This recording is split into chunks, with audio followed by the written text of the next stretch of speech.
show you, for the whom of you who are not familiar with it, this is a logbook. Okay, this is a logbook, and it's gonna be your main training record. Okay, so all your hours are gonna be here. Show you more or less how it looks. You have like lines, and in each of these every lines you will have to put your time of departure, your time of arrival, your type of aircraft, and everything. Okay, and that's gonna be all like that. Until one day you will not finish a particular type of training, and the flight school will put a sticker, like a stamp, certifying that you were able to actually follow all the course and you are able to go for the skill test. Okay, and that's gonna be very important because that's gonna be all your record. Okay, and in the dual flights, so in the flights with the instructor, the instructor will have to sign for you. Okay, so he will sign, like he will certify that he was your instructor and he flew with you. At the end of the logbook, it will be put some certification or endorsement. Okay, and they look like that. We have been talking about endorsement, and they look more or less like that. They are white papers which the instructor fills and put at the end of the logbook. Quite something quite easy. And yeah, like more or less these. Okay, and that's it. Just wanted to show you something. And then you also are interested in what you need for your flight training, which is a knee board. Okay, a knee board is something you will use. Pilot Malu, he's already started the flight training. He's here with us, and he knows what the knee board is. But I'm sure most of you knows. Basically, it's something you will put on your knee when you are flying, and it will be very useful to write down notes and frequencies and everything that the control tower will tell you. Okay, so these are more or less the item, and plus you will be able to put maps inside of it. Okay, maps, or for example, mass and balance I have here. So we will take a look at it. What's the mass and balance in these lessons, but on Friday. Okay. Now that's about everything. So, any question about it? Any curiosity? Because last time I didn't have it with me, but today I have, so I wanted to show you. So, all right, Steve, hello. Yes, you have digital version, but I've never used it, and I don't really know how it works.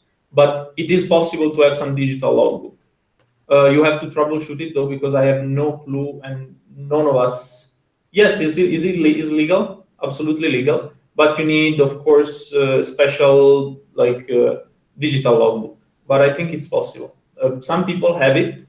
Now, not in the flight school, or not any of the people I know which flies. So that's about it. The endorsement, yes, that's why also.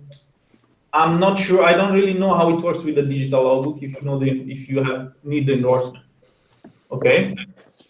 I will let you know. No problem. So today the class is principle of flight. Okay. So before going ahead with what we are going to explain today, I would like to tell you more or less.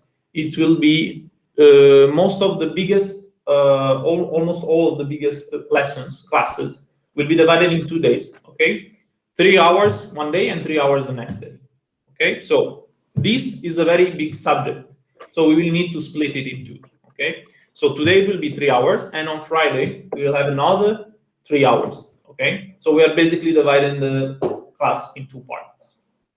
Now, this happens with many of our subjects: meteorology, aircraft systems, so aircraft general knowledge, and principle of flight. Okay.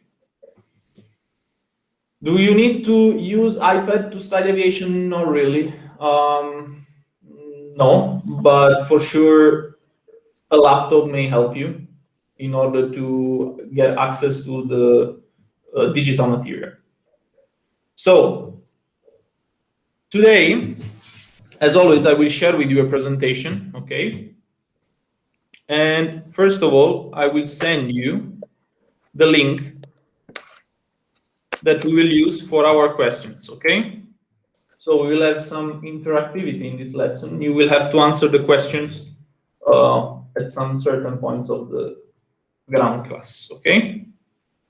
So please, can you check if it's working?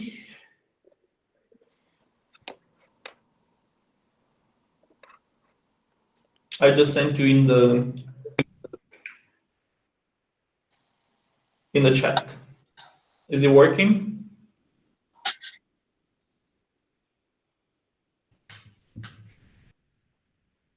Okay, no, for Prashant is not working. Yeah, it's not working. Not working.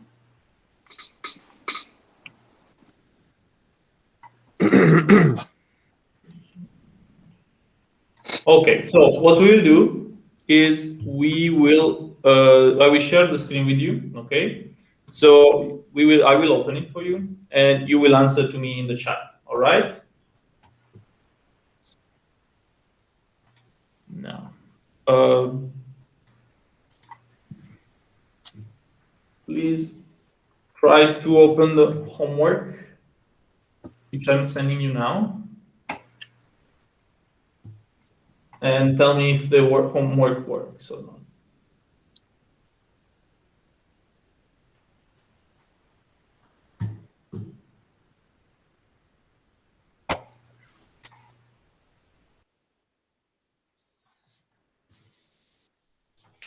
No, it's not working. All right, then I will go in the break to try to troubleshoot the situation with the IT part of the flight school, okay? And I apologize with you for the inconvenience. So we can start. As always, guys, I will share with you a presentation. Okay, can you all see it? Can you guys see it? Okay, great. Yes. So I will share with you the presentation. For the whom of you who are not here, who were not here last time, I said that we will, each and every class, we will have a presentation, okay? So you will be able to take some notes during the class, because it's very important that you will write down and you will take some notes, guys, okay? Some of the subjects are quite challenging, so they are required to be understood quite deeply, and principle of flight is one of them. So what is principle of flight? Principle of flight is basically the study of the forces which are acting on the aircraft, okay? So the aircraft flies for some reasons, okay? And these reasons are several amount of forces which act on the aircraft. So principle of flight is the studies of what are the forces acting on the aircraft, and also what consequences these forces take with them. Now, we will start from the beginning with basic physics, okay, in order then to step up and to go ahead with a bit more complex and aircraft application physics, okay? So that's basically principle of flight, what's going to be more or less. Okay, let's start from definitions, okay? So in this class, we will study about aerodynamic, okay? I'm sure you heard it many times, but you may not exactly know what it is. So basically, the aerodynamic is a study of object in motion through the air and the forces that produce or change such motion, okay? So why an aircraft flies? For aerodynamic reactions, okay? So an object is in motion through the air. That's aerodynamic. Let's start from some basic definitions. So aircraft flies through the air. Air, it's a fluid. Despite the name, which fluid maybe call out some liquid, okay? A fluid actually, it's everything which can be gas, air, or even water, okay? Now, a fluid in physics is a substance that continually deforms or flows under an applied shear or stress. As I told you, liquid or gas. it maintains the shape of the container. That's very important, okay? And as it maintains the shape of the container, we have two different type of characteristics in the fluid, all right? One of these characteristics is called viscosity. Now, viscosity is the property to resist flowing, okay, through a certain area or through a certain section. Now, we have in the picture two liquids, two fluids, okay, which are liquid state. One is extremely fluid, one is extremely very liquid, very thin, and the other one is quite viscous, okay?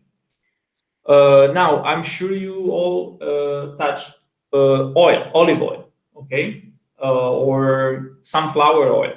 That's a quite viscous material, or quite viscous fluid. For sure, more viscous than water, okay? And how do you understand it? Because when it drops on your hands, you can feel it quite sticky, like it's quite thick with respect to liquids, opposed to the water, all right? So, about this viscosity, I would like to ask you a question.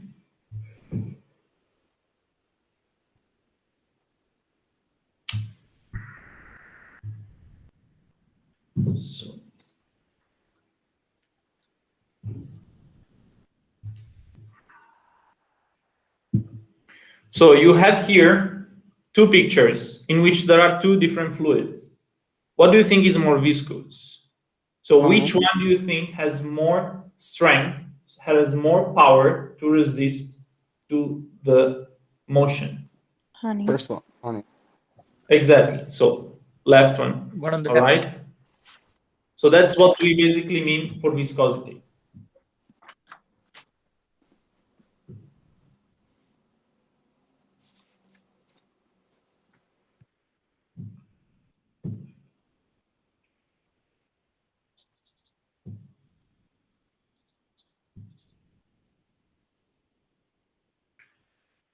So, is it quite clear about viscosity and fluids?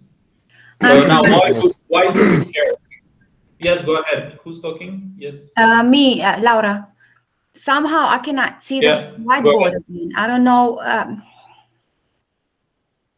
I'm not getting. There was no whiteboard. It was just a picture.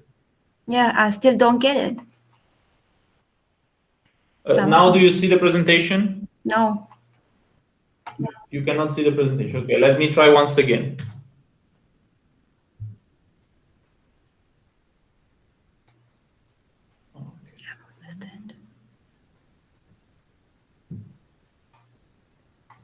Whiteboard presents, maybe this one? There you go. Do you see now?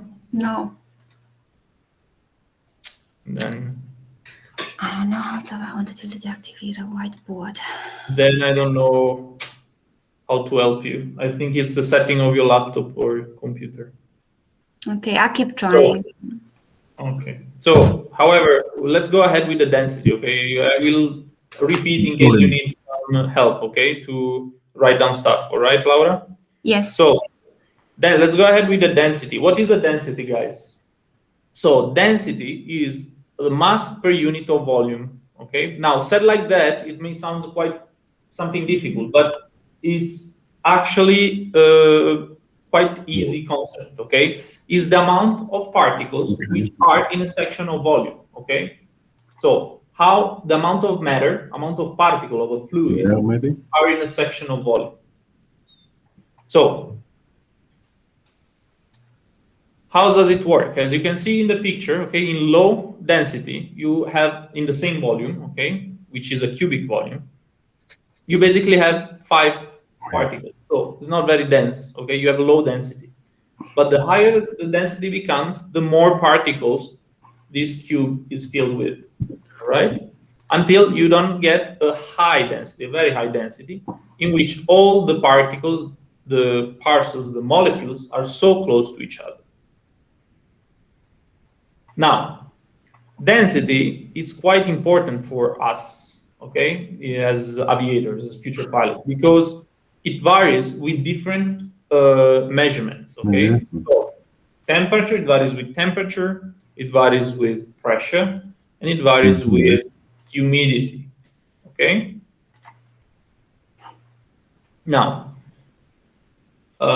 let's take a look at how it varies with temperature. Now, temperature is a measure of average kinetic or cinetic energy of the atoms or molecules in the system. Okay? Be very careful because, guys, heat, okay, and temperature are two different things. Okay? The heat is an energy, okay? The temperature is a measurement of that energy, all right? So do not confuse it, because the temperature is usually a characteristic of a body. Now, the unit of measurement in the SI is the Celsius. Do you guys know what the SI is? Do you guys know? Anyone knows what SI is? Is it degree? Say again? Degree? Is it degree? Yeah, no, it's not a degree. SI is a standard unit of measurements. Exactly. Very good. So, for whom of you who don't know,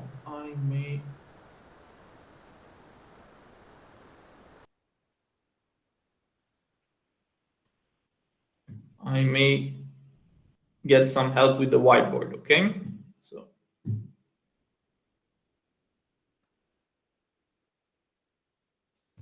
So why do we have the SI, okay? Now, do you all see the whiteboard?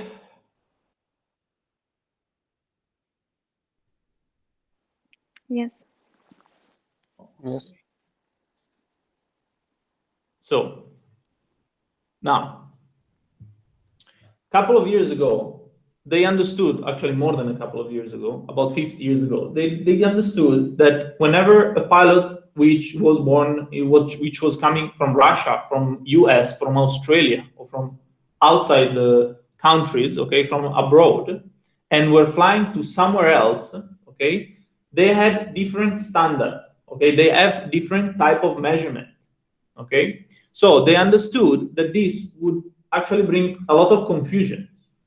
So what they did is they built up an international standard unit system, okay, which is called SI. In this standard system, okay, of measurement, they fixed some basically measurement. So, for example, temperature, as we saw earlier, pressure, what else? Density, and so on. And they gave to each and one of them a value, okay? Not really a value, but a measurement, a standard measurement. So for temperature, as we saw earlier, is degrees Celsius. But if you go US, it's Fahrenheit, okay? That's different. But for the SI is Celsius. For pressure is hectopascal. And for density is kilograms on square cube. Yes. Kilograms on meter square. Okay? Why? Because we want to know how many kilograms, how much mass can be in a cubic volume. All right? In a volume.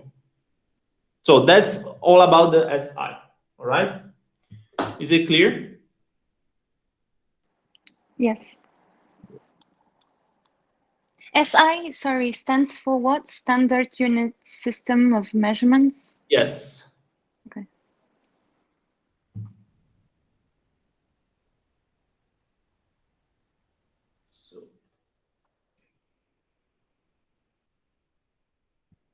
All right.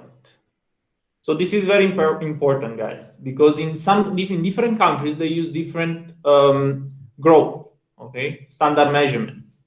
So if you follow the SI, you will always have those measurements. Now, I don't exactly remember for each and every growth in physics what's actually the measurement. But it's quite easy to find, all right? Just for you to know, it's very important, the temperature, the pressure, and the density, okay?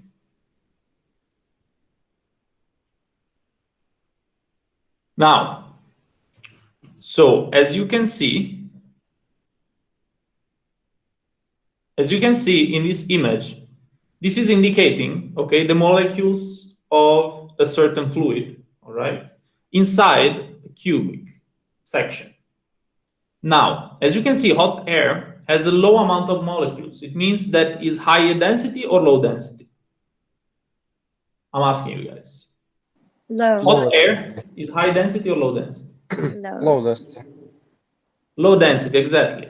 Okay, because the amount of molecules inside a cube are very, very few.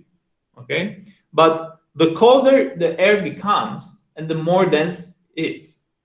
Okay, so cold air, high density.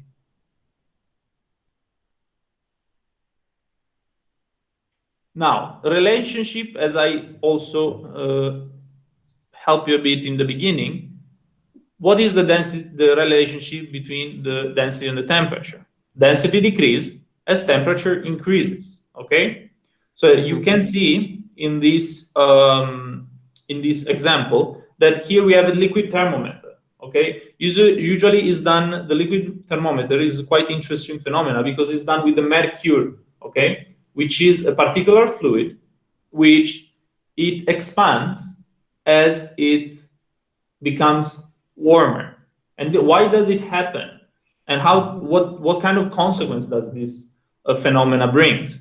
It brings that, as you can see on the right side of the picture, the more hot is, the more it raises the amount of mercury or fluid, and the less dense it becomes, because all the particles, all the molecules are far apart from each other.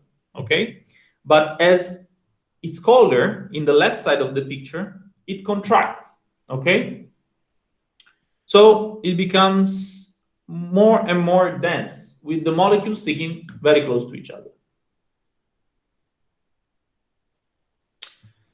Okay, everything clear about density and pressure and temperature correction? Yes, yes. Great. So we will see in the next slide a very helpful example which will make you understand everything way, way easily. All right. Let's now talk about the pressure. So pressure is the force divided per unit of area. Okay, force divided area. Now, so the amount of force that my hand is exercising on a unit of area. Okay, so if I do like this, I create pressure. All right. Now, the standard unit of measurement in the force is Newton divided square meter. Yes, square meters. Okay. Now, Newton divided square meters is, as I told you earlier, pascals. These are pascals. Newton divided square meters are equal to Pascal in the system, international system. All right.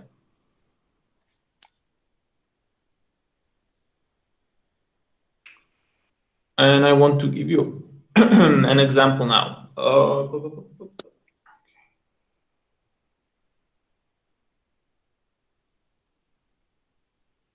Now, it's something I would like you guys to try about pressure. Okay. And that's basically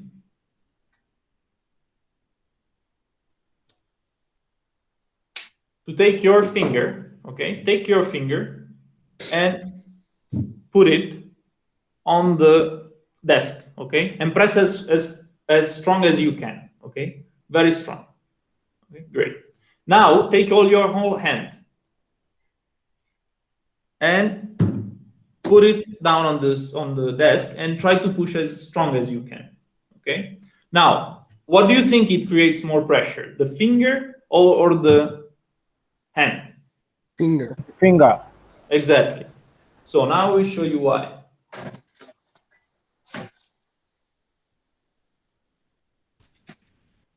So you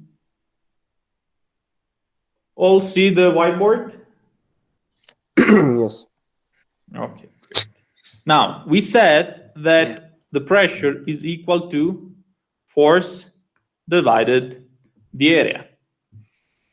Now, let's say that we can exercise the same force, okay? Because our arm has a limited force, okay? For some of us it's stronger, for some other of us is the same, or is lower, and so on.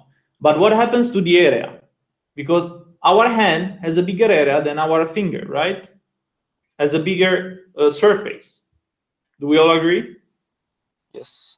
Okay, so what happens if I increase the area of my surface?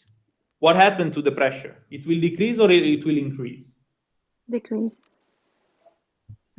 Exactly. But now we have seen that with one finger, we create more pressure. Why?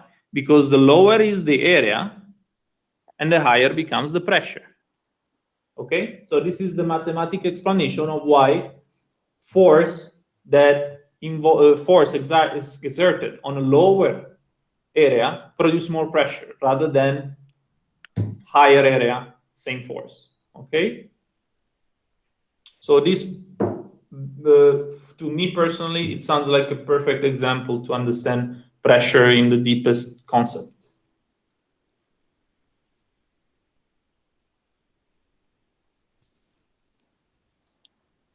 All right, so you should see the presentation back. So pressure is clear for everyone? Yes. Yes.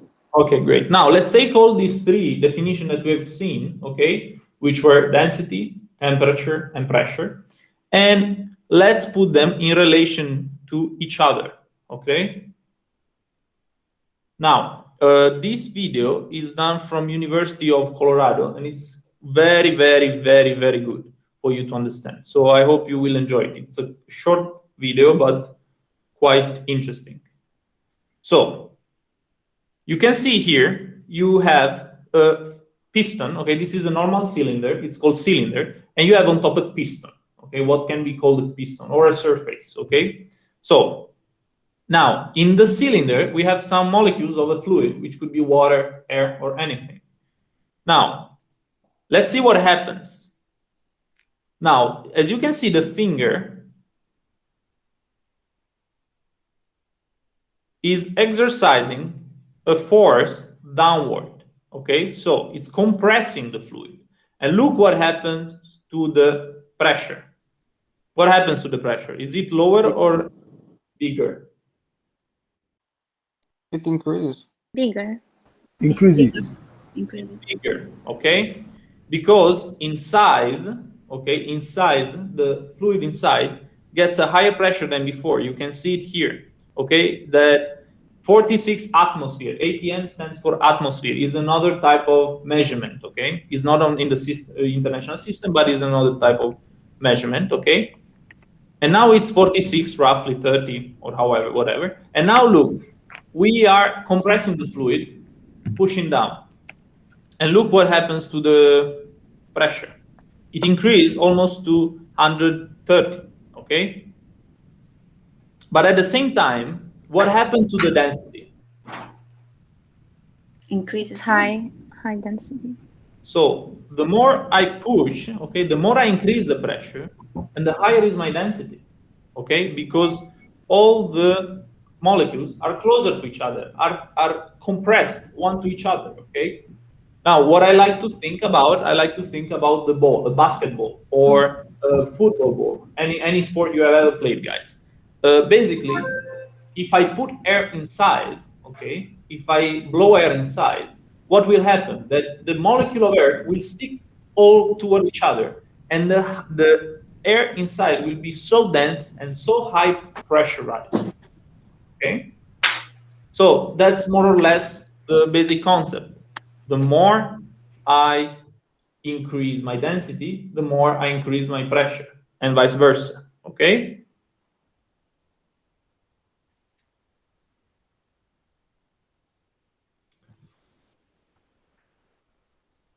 Is it clear for everyone? Yes. So just a question. So in this case, when you apply pressure, so the temperature is gonna decrease as well. When you apply pressure, exactly, the temperature will decrease also. Okay. Because high density. Now the temperature has a little bit more complex behavior. Okay, but a little bit more less affecting these two forces. Okay. So it's quite, we will get it there. We will get there, Dora, okay, slowly, but it's quite a bit more difficult, and we will see later why. All right? All right, thank you. No problem. So as you see, density increases as pressure increases. Okay? Now we have seen this pressure, okay, this kind of pressure. We have many different type of pressures, okay? The type of pressure depends on how our fluid is behaving. Okay, we can be a fluid, static fluid, or it can be a motion fluid, or it can be both. All right. So let's start first from the static pressure. Okay, so the static pressure is the result of the atmospheric column of air pressing on the surface beneath. Okay.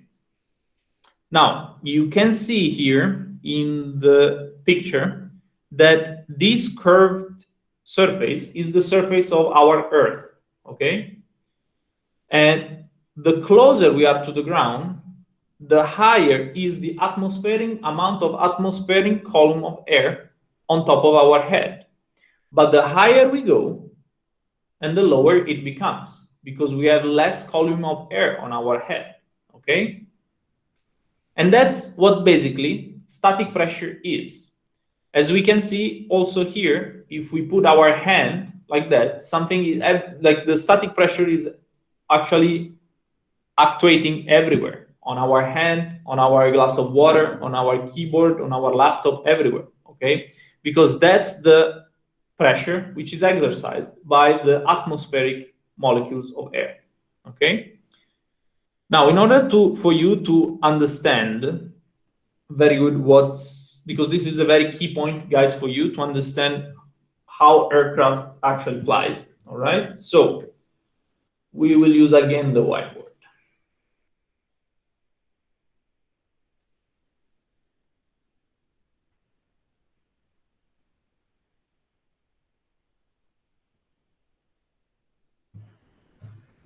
Now, you all see the whiteboard? Okay.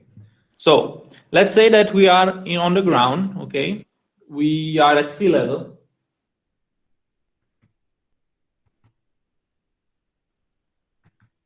And we are with our aircraft, okay? We are flying with our aircraft at sea level. Then what happened? We take off and we climb to, let's say, 10,000 feet. Let's say 5,000 feet, okay?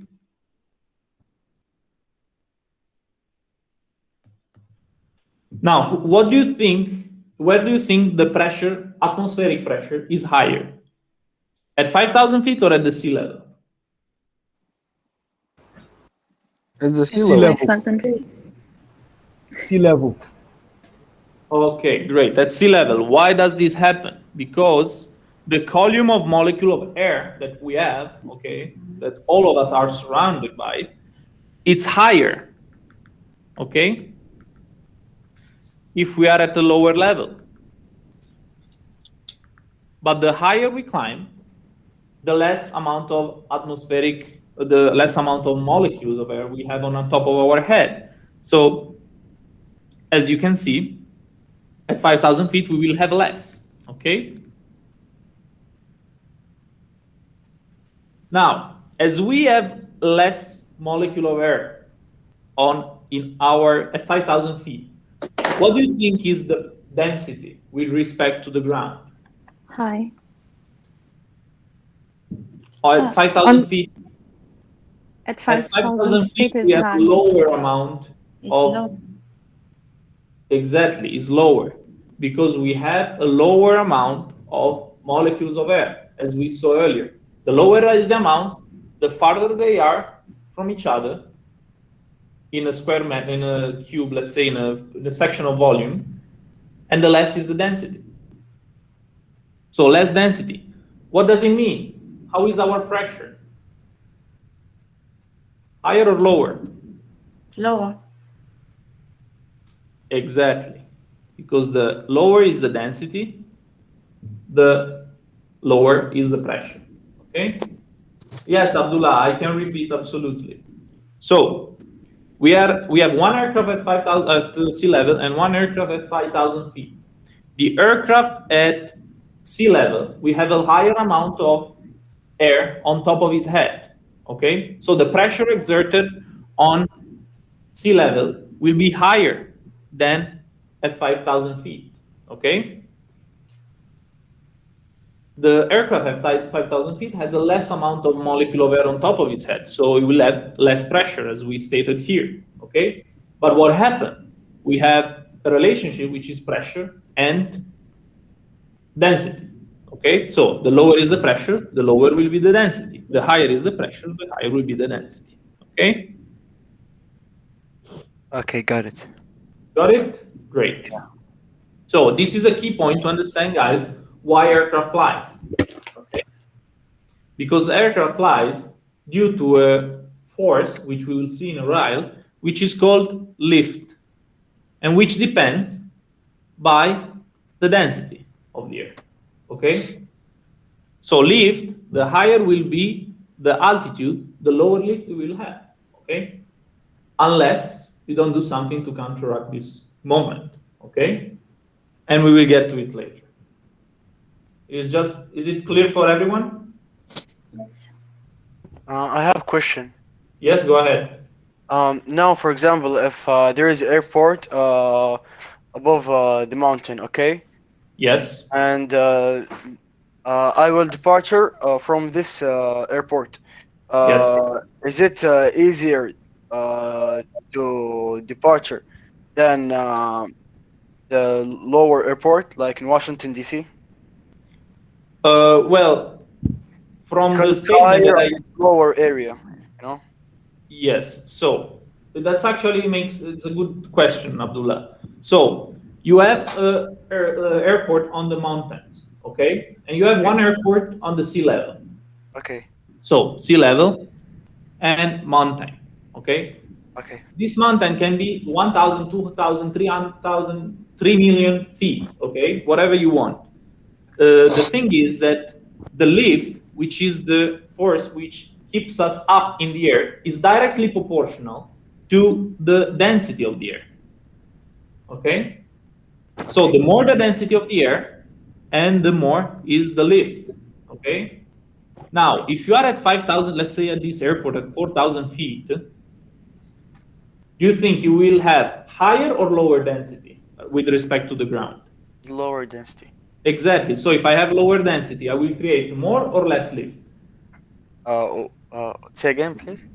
If I have a lower density, will I create more or less lift? More density. Less.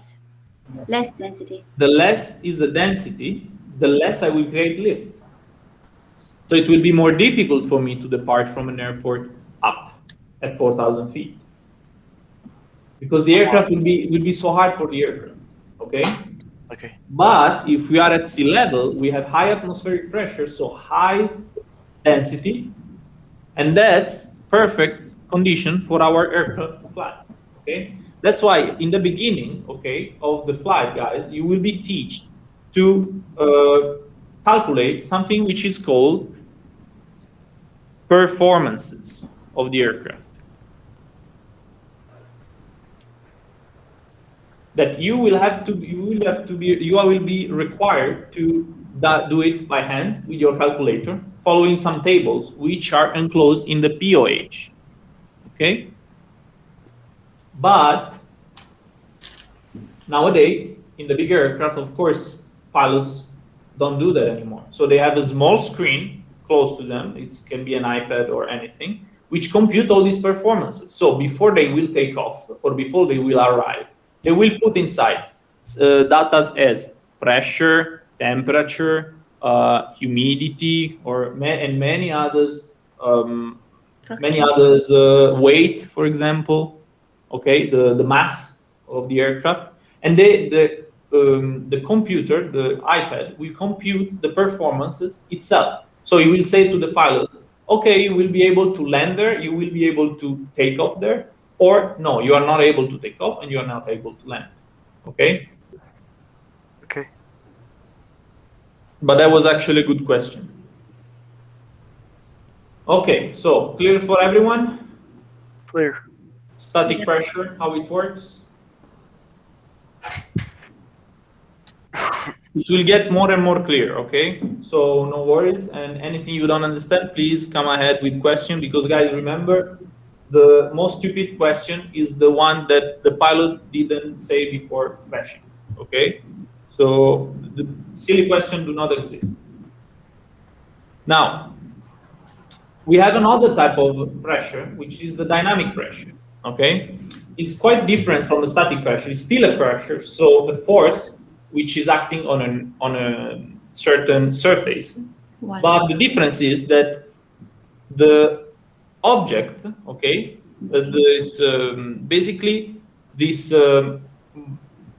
pressure is created by the movement of an object through this fluid, okay, which in our case is the air.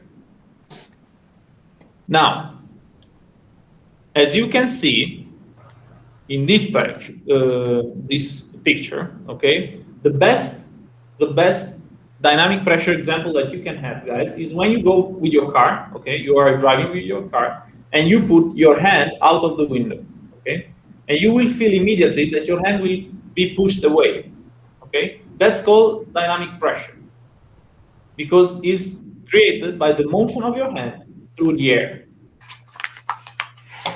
Now, the higher is the velocity that this fluid is accelerated over a certain object, and the higher will be the dynamic pressure, okay? As you can see here, 10 knots, you will have a very low dynamic pressure, but at 40 knots, we will have a very high dynamic pressure, okay? So you can try it yourself within the car. Basically, you just put the car in motion and try to put your hand out of the wind. Now, the dynamic pressure is the key on how the airspeed of the aircraft is measured. We have a very, very small tube, okay, usually for smaller aircraft is on the left wing, below the left wing, but for bigger aircraft is on the nose, okay? This tube is called pitot tube, okay?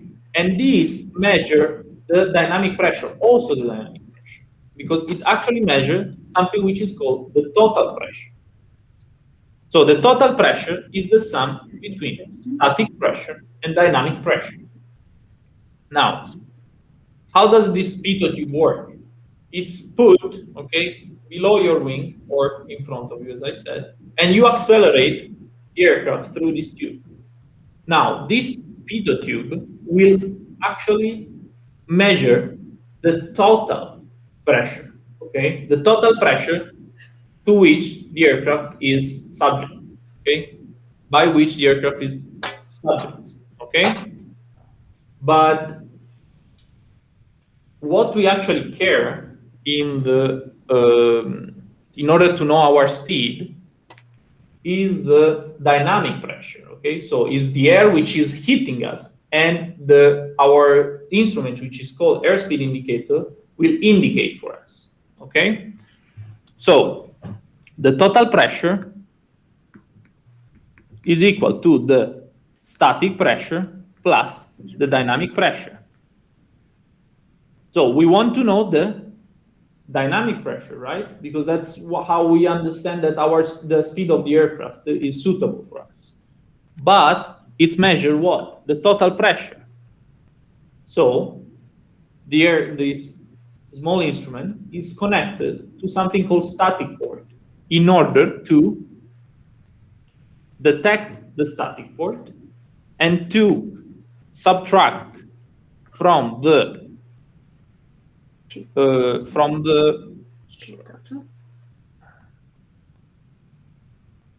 from this total pressure the static pressure.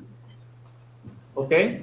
So, doing this, connecting this small instrument to a static pressure, the airspeed indicator will show you the actual speed that you are actually through which you are actually flowing through the air, and calculate the dynamic pressure, which is the last pressure that we want, because that's going to be our airspeed. Okay? Is it clear for everyone?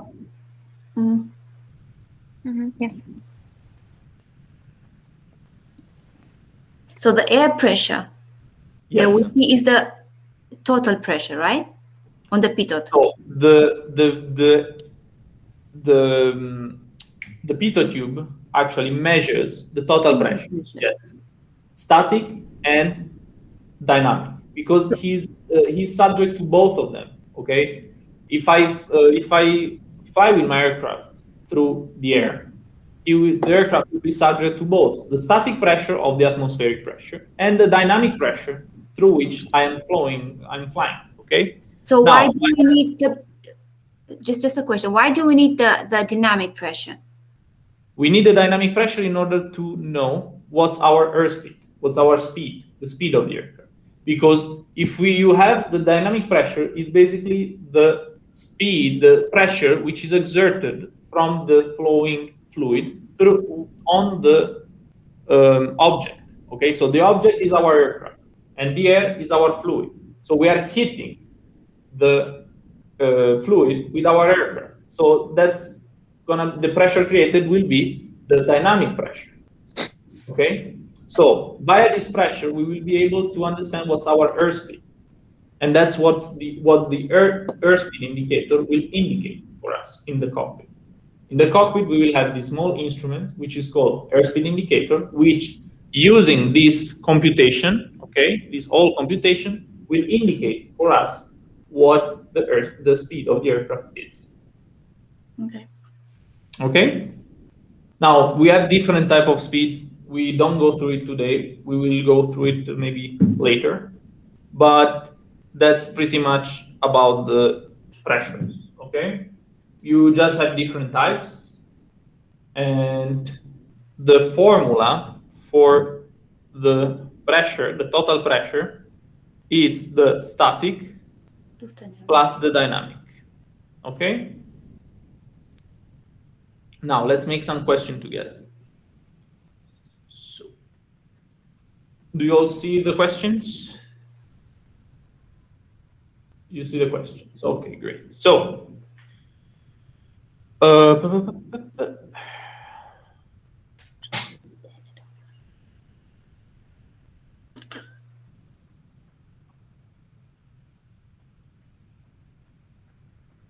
now, number 2, for the whom of you who are able to do that, guys, please do the question. For the whom of you who are not, we can do it together. What is the pressure exerted on a surface of 100 square meters from a force of 3,000 Newton? So we have seen hectopascals.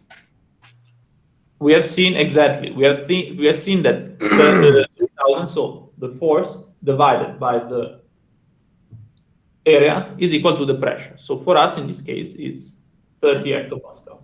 Okay. Now, the other question is about the total pressure. Now we know that the total pressure is equal to the dynamic pressure plus the static pressure. Now the question is telling us, what is the considering the total pressure exerted on a body of 4,000 hectopascal and a static pressure of 1,021, calculate the dynamic pressure. So what's the dynamic pressure?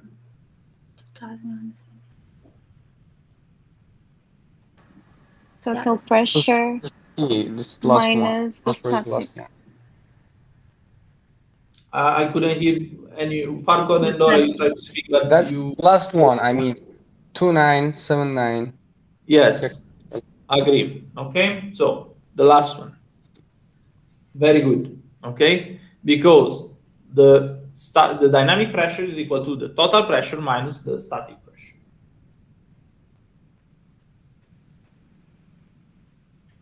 And that's about it. All clear? Everything is clear? Yes. Okay. Now, Newton's law. I'm sure you know some of them already, but let's go through it together. The first, we have 3 Newton laws, okay, for the whom of you who don't know it, okay, which basically regulates physics from each and every aspect of it.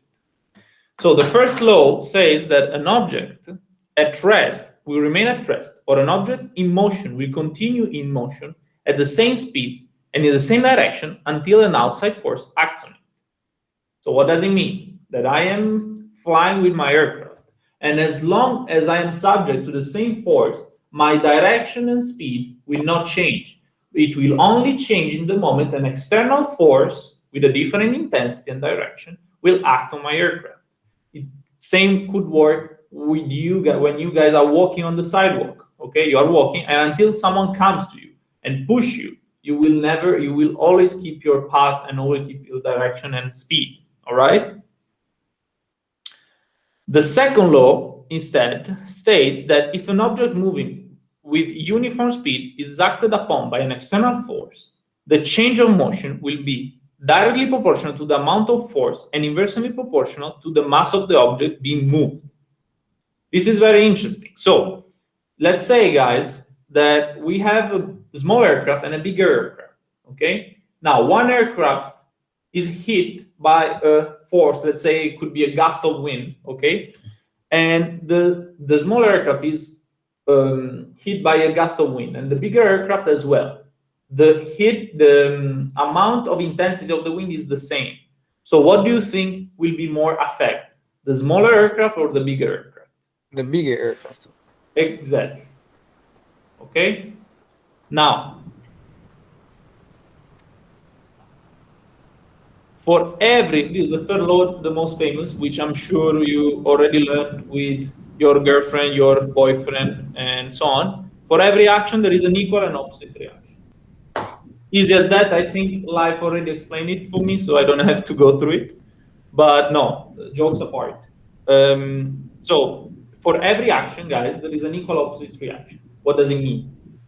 That if I get a force acting in a direction, I may get a reaction in the opposite direction.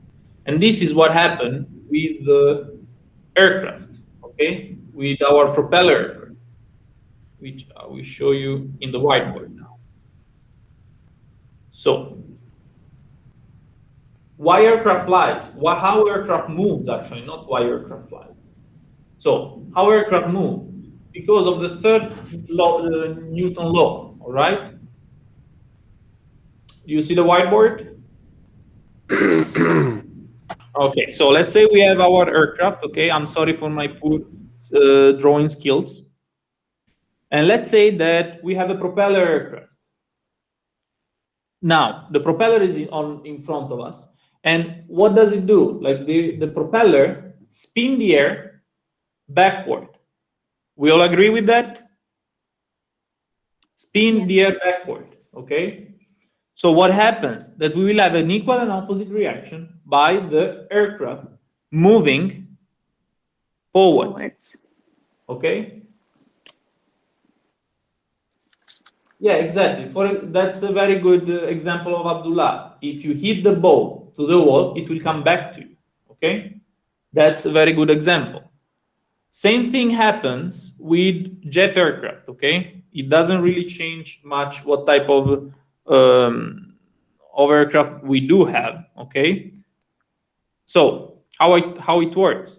We have a jet engine which is accelerating air backward, but is giving us movement forward, okay?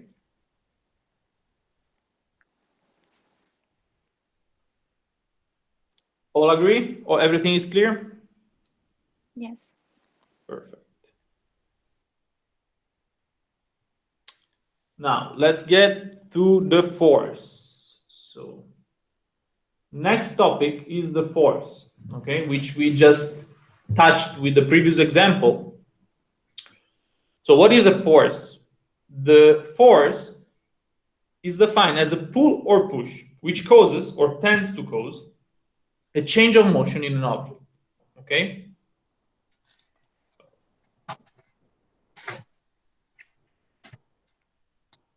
A force, guys, very important, has both magnitude and direction,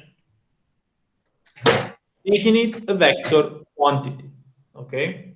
So in basic physics, guys, force has basically a characteristic which can be represented in two-dimensional, okay, in a two-dimensional paper or digital paper as a vector, okay? A vector consists in an arrow, basically, is an arrow. I may show you, because this you may see it a lot in our next explanations. So you should see the whiteboard. Now, the force can be represented as a vector, okay? Let's say that I want to apply a force of 5 Newton toward the right, okay? So I represent it like this, an arrow which is going toward the right and is represented by the direction, and its intensity is 5 Newton, okay? So the length will be equal to 5 Newtons, okay? The length really doesn't matter because you will establish the scale, or it will be already established, okay? But for you to know, guys, all the arrows that you will see in physics are called vectors, okay? Now, let's say that there is a body which could be even our aircraft, okay? Let's say that it's our aircraft, on which one force is acted to the right, okay, on him from the left to the right, so he's pushing him to the right, of 5 Newtons, and another force is pushing upward of 3 Newtons, okay? At this point, we will have something which is called resultant, okay? This is the resultant. So the outcome of two or more forces which are acting on a body, okay? This is really important, not really now, but further on, especially in the next lesson, ground lesson, we will go through the forces in climb, during climb, descent, cruise, and so on. So for you to know how these forces are represented is really important, okay?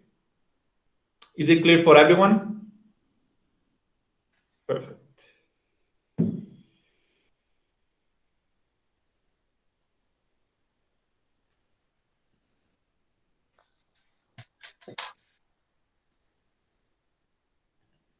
Now, force, push, magnitude, and there you go. We have, again, the measurement in the international system is the Newton, N, okay? And this is the perfect example. We have a vector here, which is representing a person who's pushing a mass, and another vector which is representing another person which is pulling the mass. The resultant is the same. It would be a longer arrow, okay, a sum of these two arrow, which is heading right, okay? So he's going toward the direction of movement of this body. Now, the next topic is the mass. Mass is the measure of the amount of matter, okay, inside a body, okay? So be very careful, guys. Whenever someone tells you, what's your weight? It's not correct. The correct term would be, what is your mass? Because mass is given in kilograms, and weight instead is a force, as we can see here, okay? So a mass is denoted using M or M. Can be capital letter or smaller letter, okay? Now, the mass of a certain person is always the same, okay? Wherever he or she is. We are on the Earth, okay? This person, as you can see on the right side of the picture, is her mass is 56 kilograms, okay? However, her weight changes because the acceleration of gravity on the Earth and on the Moon is different. So the weight that this person is exerting on the surface is different by Earth or Moon. Okay? The weight is the measure of the amount of force acting on a mass due to acceleration of gravity. Okay, denoted, very important, as a W. Okay, weight. And again, weight is equal to mass times G's. Okay. Now, guys, do you remember earlier on? I'm sorry to go a little bit back, but we have seen these. F is equal M times A. Do you know what this is? The mass and the area. Acceleration. Acceleration. Exactly. Is the mass times by the acceleration. So force is equal to a mass, which is time for the acceleration. Okay. Now, what is a weight basically explaining us? Why Newton focused that much on this kind of formula? Because the weight is a force. Okay. A mass stands for mass, but the acceleration, it can be the acceleration of gravity. So our G, okay? G. So mass Whiteboard is invisible. Yes, go ahead. Who's speaking? Me, Fafot. Whiteboard is invisible now. Say again. I couldn't hear you. Whiteboard is unavailable now. Okay. I will try again to. You see it now? You should see it now. Yes, post. Okay, great. So, as I was saying, we have force, mass, and acceleration. Okay? A force, weight is a force. Mass stands for mass, but the G, which indicates the acceleration of gravity that we have in a certain planet, indicates the acceleration. Okay? So as you can see, Newton just wanted to explain us why we have weight and mass and what's the difference. Okay? As you could also see earlier in the example that I showed you, so there was a person, a lady, which her mass was 56 kilograms, okay? But the difference is that on the Moon, her weight is 90 Newton, but on the Earth is 560. Why is this happening? Because we have a different acceleration of gravity, okay? On the Moon, it's very few, and on the Earth is 9.81 meter per unit of square second, okay? Everything is clear? I will write it here. Yeah. G is equal to 9.81. Okay? 9.81 meter divided square second. Okay? Clear enough? Please. Okay, so let's do this. If it's clear, let's do this question.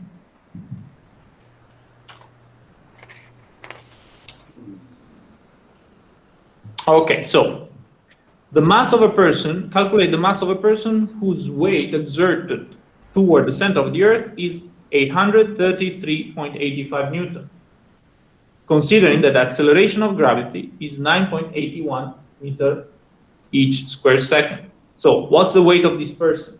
58. Okay.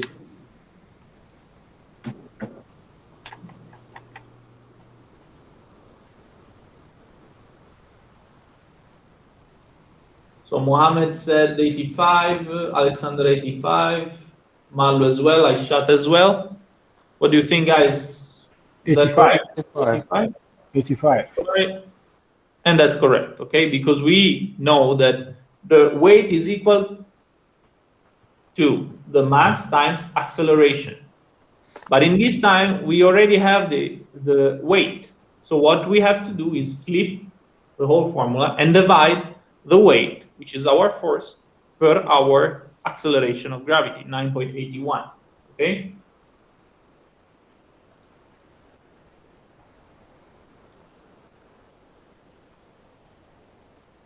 Sounds good? Yeah. Good. Okay. So I would say, guys, we can take a break of about 12 minutes. Perfect. So at 25, we can meet back here. Hallelujah. It's a bit challenging this kind of lesson. So I understand. Let's take 2 minutes more. Okay. Okay. Great. See you later. Okay.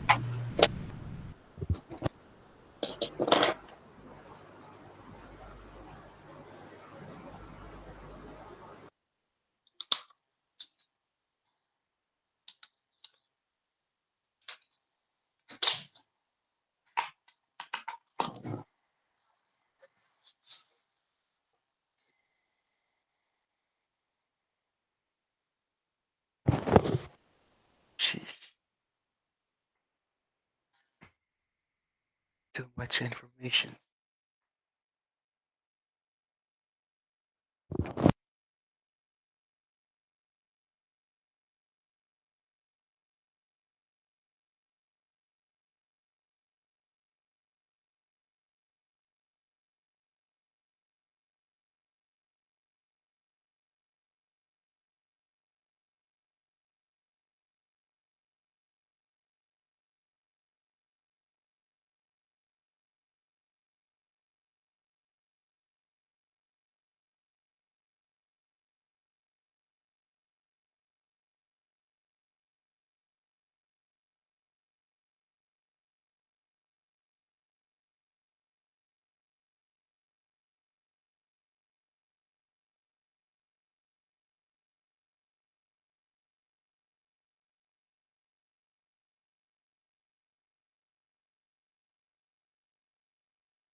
Hello guys, welcome back. Are you all here?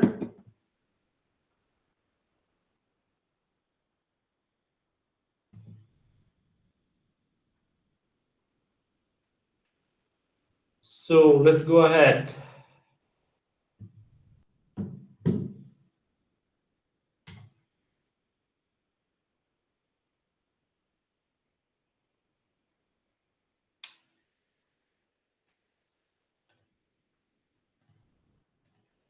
Okay, so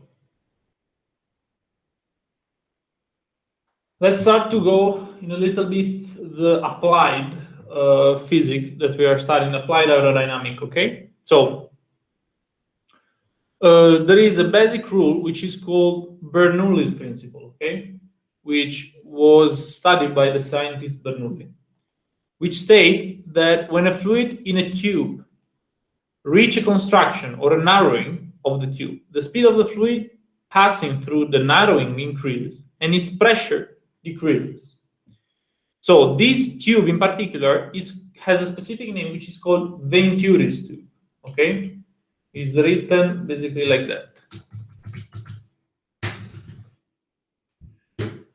Okay, so Venturi tube. And it's a particular tube which it has a normal section at the beginning and at the end, and gets narrower area in the middle. So as you can see here, the fluid starts, okay, and it has a specific velocity and pressure. But then once the fluid meets the narrow part of the body, its velocity increases and the pressure decreases. And then it gets back to the end, to the normal section where its velocity and pressure are assumed as at the starting point, okay?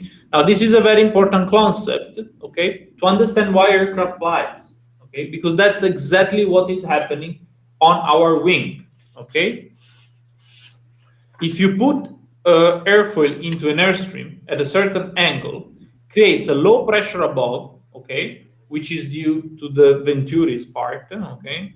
So to the Venturi's, you can see that in the narrow part, the velocity increase, but the pressure decrease, okay? And that's what happened on top of the airfoil, okay? You see, as we will see later in a picture, maybe in a draw, I will draw something for you. On the top part, we will have low pressure, and below we will have high pressure, okay? And let's see, in order to understand better, okay? So,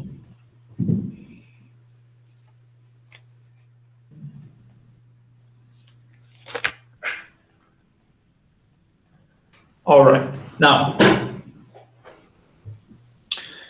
imagine now the airfoil, okay? That's the airfoil, and the air streaming around it, okay? Now, the air will go all over it.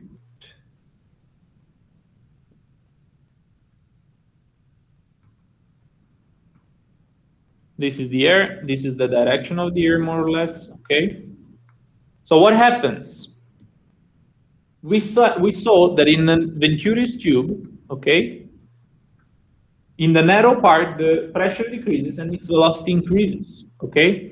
Let's now hypothetically say that we have a tube, okay, here.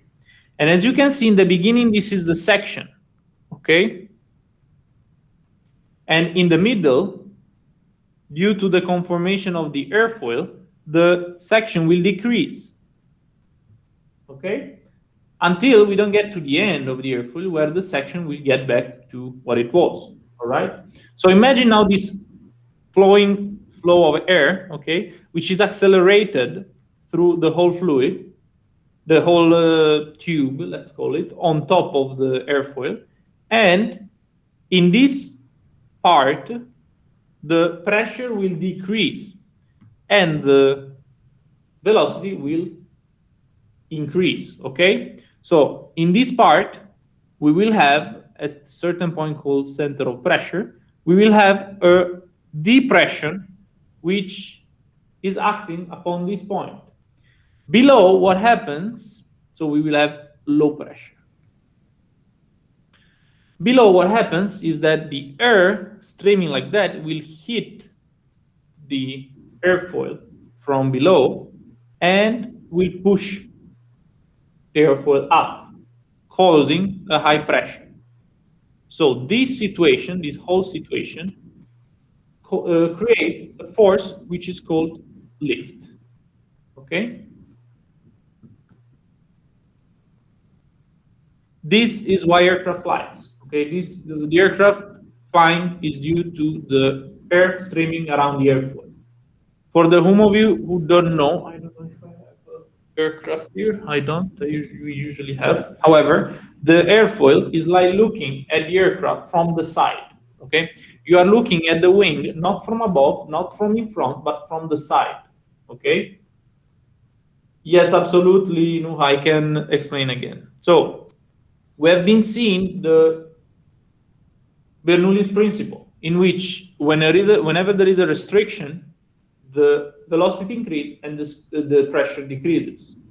So now let's hypothetically say that this is our restriction. We have our airfoil, which is our lateral section of the wing. Okay, the aircraft seen from the side. Okay, we're looking at the aircraft from the side, and we see this is the wing. Okay, the section of the wing. Now, whenever the flow of air is accelerated through on top of this wing, it will be created a depression. Okay, because the pressure will decrease, but this velocity will increase. Okay, this depression with the high pressure below the airfoil will create the lift. Okay? Because the difference between the pressure will give us a lift, yeah? Yes, exactly. Actually, it's the additional. Like, imagine to add this depression, which is pulling up, and this high pressure, which is pushing up.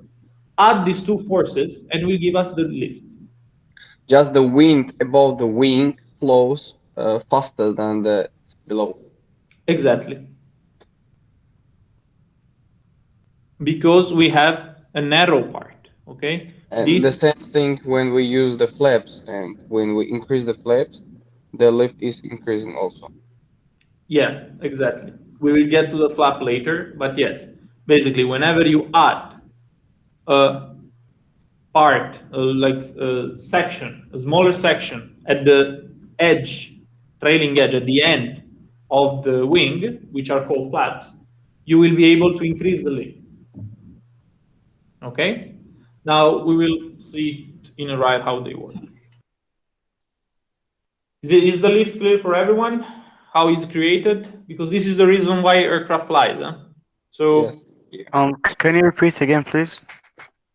Yes. I can't wait. I'm sorry. No problem.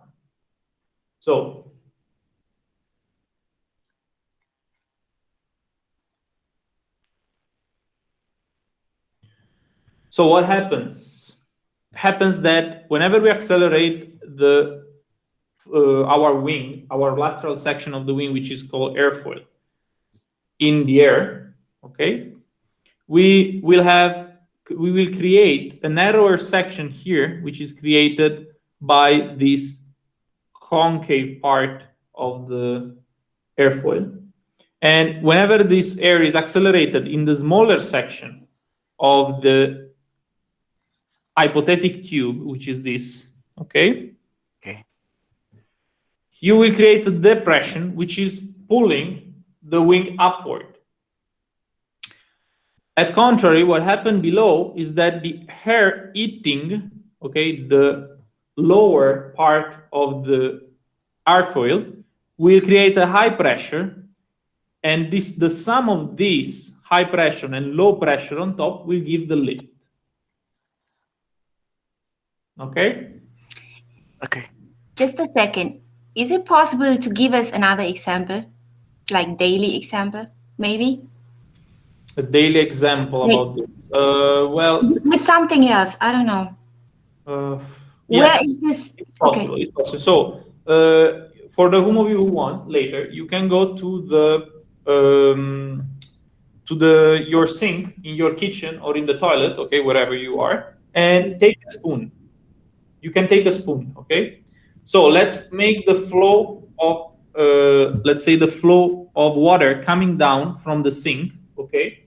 And let's put the spoon, the curved part of the spoon, closer and closer to the, let's say, Water this is flow. your spoon, to the water. At some point, you will feel that you are not pushing it, but the spoon will tend to go. It will pull toward the water. Okay, you can try it later, and you can tell me next lesson how it is. This is gonna make you understand, because it's the same thing. Let's say that hypothetically, the spoon, the curved part of the spoon, is your airfoil, and the water is the air. Okay, when the air is accelerated through this curved airfoil, which is kind of like a narrow section of a Venturi's tube, okay, we create a depression, which is sucking, which is pulling the object toward the inside. Okay, so in this condition, upward, in our condition, the aircraft upward, but for the spoon, toward the water. Okay. Okay, so it's not going to push it, it's going to pull it. Yeah. Okay, great. You have to be very, very, very soft. You go very, very close to it, and then when it's just touching it, you will feel that it's pulling it. Okay. Thank you. This is a big example, no problem. So clear for everyone? Yes.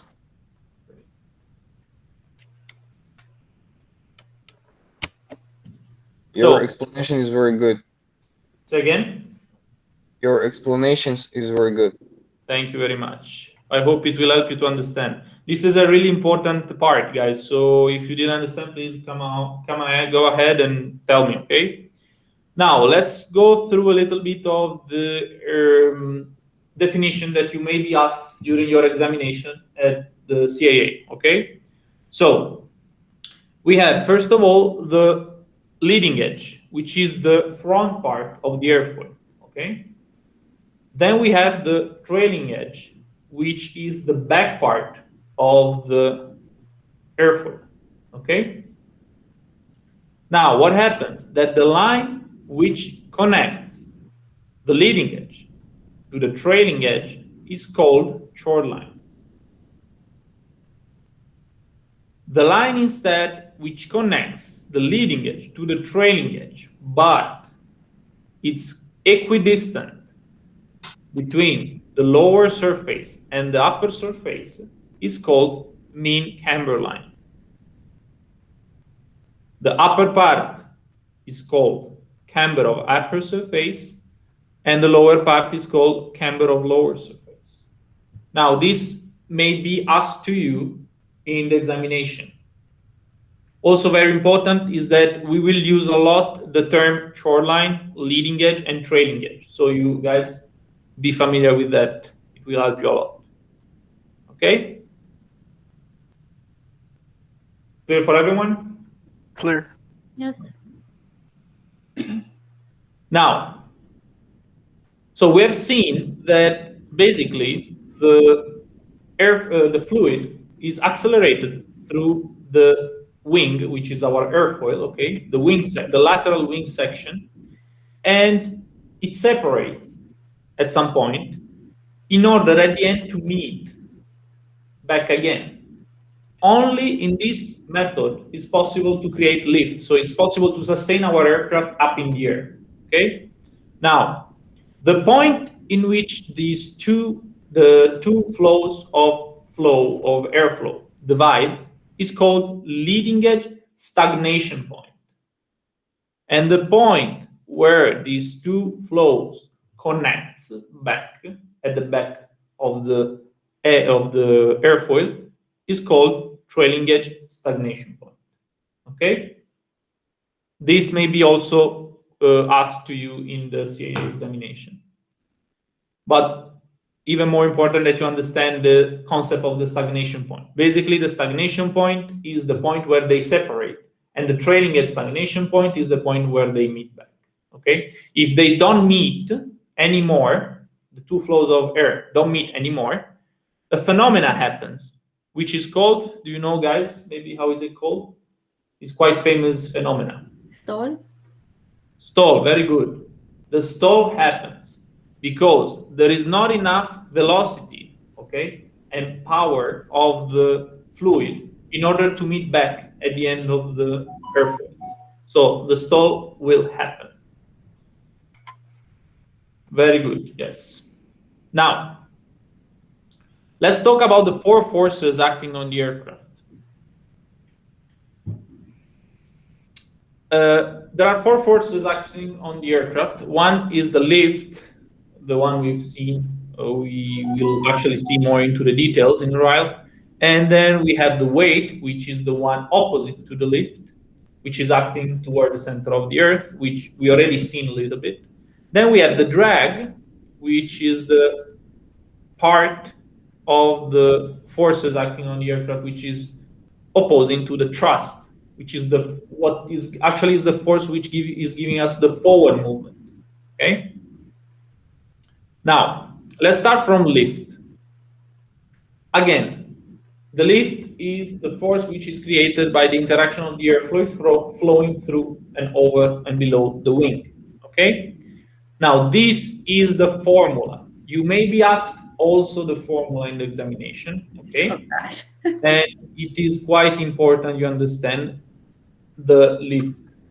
So lift is equal to half the air density, as we've seen earlier, the square speed, the coefficient of lift, and the surface.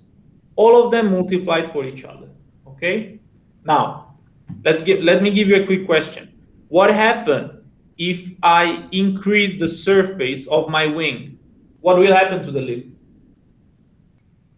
Increase. Increase, correct. Increase, yeah, increase. That is why any one of you ever took intercontinental air flight? Any one of you? Yes. Yes. Okay, so I'm sure you have been on this huge aircraft used for intercontinental flights, and you've been also to aircraft which you may go from smaller distances. Okay, so what do you think? Which aircraft was bigger? Fine. What? Can you ask? Long distance. The one that you took for the intercontinental flight and the one you took for continental flight was bigger? The Continental. The continental flight was bigger. So the flight which you took, which was going farther, right? Exactly, Alexander. So this huge aircraft that you took for intercontinental flight to go for a trip to US from Europe, or to Asia from Europe, or from US to Asia, and so on, are the biggest, right? And if you look at the wings, okay, of these aircraft, are way, way bigger than the one of smaller aircraft.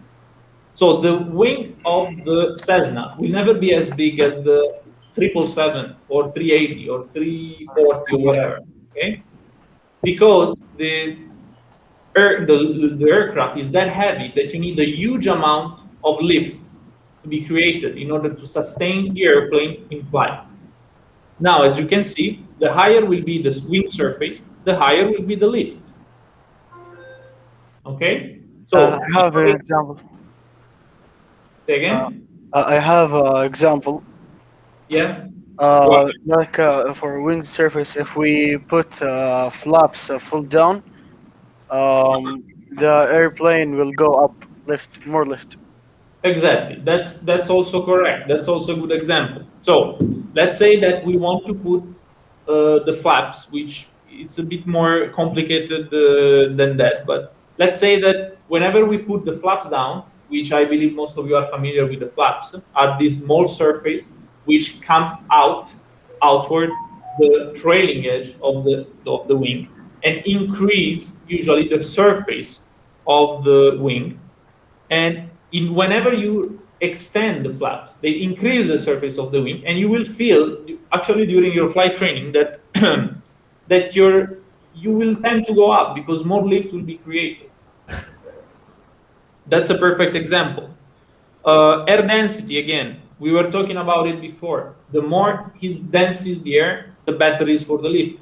Imagine the air flowing through the wing, and imagine that this air is not thick at all. It's very thin, all the molecules far from each other. it will not be as useful as it would be a very thick, high pressurized, high density air. Okay? Same thing for velocity. You need more velocity. Why? Because the higher is the velocity, the higher again will be the velocity flowing over the wing, and the less pressure you will have pulling up the airfoil. Okay? Clear for everyone, more or less, how it works? What's the sense behind this formula? Yes. Now, the CL instead is a different topic, which, yes, is a different topic. The CL stands for coefficient of lift. The coefficient of lift is a coefficient which is given by the manufacturer, which actually, you as a pilot, you really don't care, but you need to know what it is and how it works. So it's a coefficient given from the manufacturer, which depends on the angle of attack. Now, the angle of attack is the angle between the chord line and the relative airflow. Okay? So you remember the chord line, which is the line which connects the trailing edge to the leading edge. Okay? The line which connects these and the point where they meet, this angle with the airflow, is called angle of attack. Okay? Now, as you can see, you have a low, this is a low angle of attack. Okay? So, your chord line, which is exactly this one, connecting trailing edge with leading edge, it creates a negative angle with respect to the airflow, okay, which is this thicker one. Angle of attack, let's say this time is -8. But then it becomes like a normal angle of attack, okay, where you have the airflow on the lower side and the chord on the upper side, creating a positive angle of attack, okay? Last but not least, you have a very high angle of attack, where you can see how this angle is created, and you can see how high it is. In this case, especially it's 10 degrees, okay? But the key is not about memorizing number or anything. Is in order to understand that the higher is the angle of attack, and the higher will be the coefficient of lift, okay? So that's why whenever we pitch up, okay, in aviation language is called pitch up. Whenever you put the nose of the aircraft up, okay, so you increase the angle of attack, and increasing the angle of attack, you increase the coefficient of lift, which will increase lift. Increasing lift will climb. Okay. Is it clear for everyone? Yes. So that's the angle of attack. Now, the relationship between the angle of attack and the coefficient of lift is shown in the graph. Now, at negative angle of attack, okay, we have 0 coefficient of lift. Okay, then as the angle of attack, the coefficient of lift grows. Why? Because the higher is our angle of attack, and the more lift coefficient we have, the more capability of generating lift will be. Okay, and that's gonna be like that for almost all the time until a certain point you will reach what's called the CL max, so the maximum coefficient of lift that you can reach, and something will happen after that, which is the stall. Okay, so after that point, I will show you now with the whiteboard.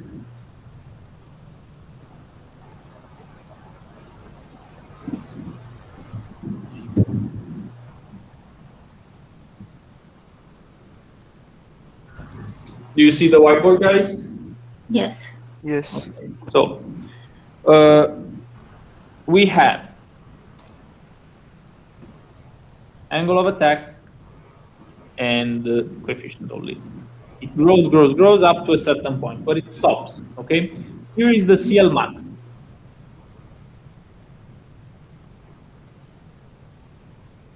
The maximum coefficient of lift. It means that if we go farther more, so we pitch farther more, this will happen, the stall. Okay? The stall, guys, is simply when the angle of attack is too high, okay? And this is our short line. This is our airflow, okay? And this angle is too high, let's call it alpha angle, okay? Is too high that the fluid, okay, running all over the wing will not be able to connect to each other again, okay? So what will happen is that the upper side of the upper part of the fluid will start flipping all over, creating something called buffet, okay? That's why it will be very common when you will be practicing stalls in your flight training. You will feel at some point, the fully developed stall, you will feel at some point that your wings are flipping, okay? This is why the upper part of the flow is not able anymore to reach the other part of the flow, the lower part of the flow, okay? So lift stopped to be generated and the stall occurred, okay? Clear for everyone? Is it a fixed point? It's like a fixed degree? Yes, it's a good question actually. 20? But it changes from plane to plane and from weight to weight and from many things. Okay. It's a certain angle of attack, because as you can see here, at the certain angle of attack, let's call it 16 degrees, okay? At 16 degrees, that's it. You cannot go more farther because the stall will occur. That's about it. But it depends. On the Cessna, you have a certain amount of degree. On the Piper, you have a certain amount of degree. On the Airbus, another type of amount of degree. You, as a pilot, you don't care how many degrees. You care to know that you cannot, the principle, basically. You cannot pitch up infinitely, okay? Because at some point, the stall will occur. Clear for everyone? Clear. Good.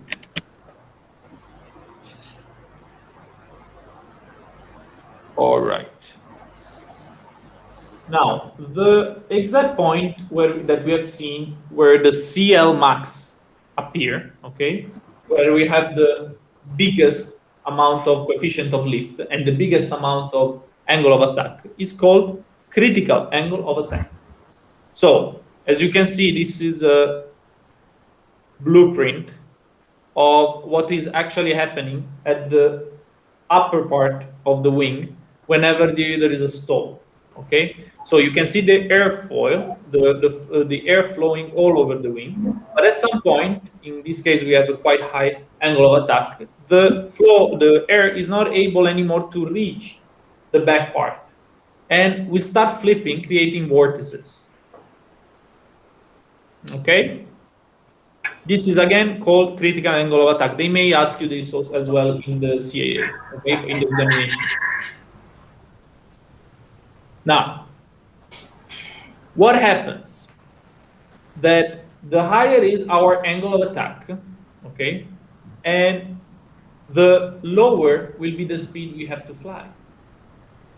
This is why happening. I rather always use the whiteboard in order for you to understand better.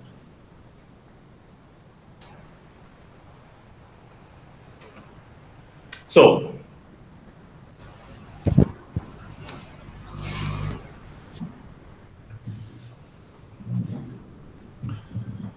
we have seen that the lift formula is equal to half density, square speed, surface, and coefficient of lift. The coefficient of lift is directly proportional to the density, to the angle of attack.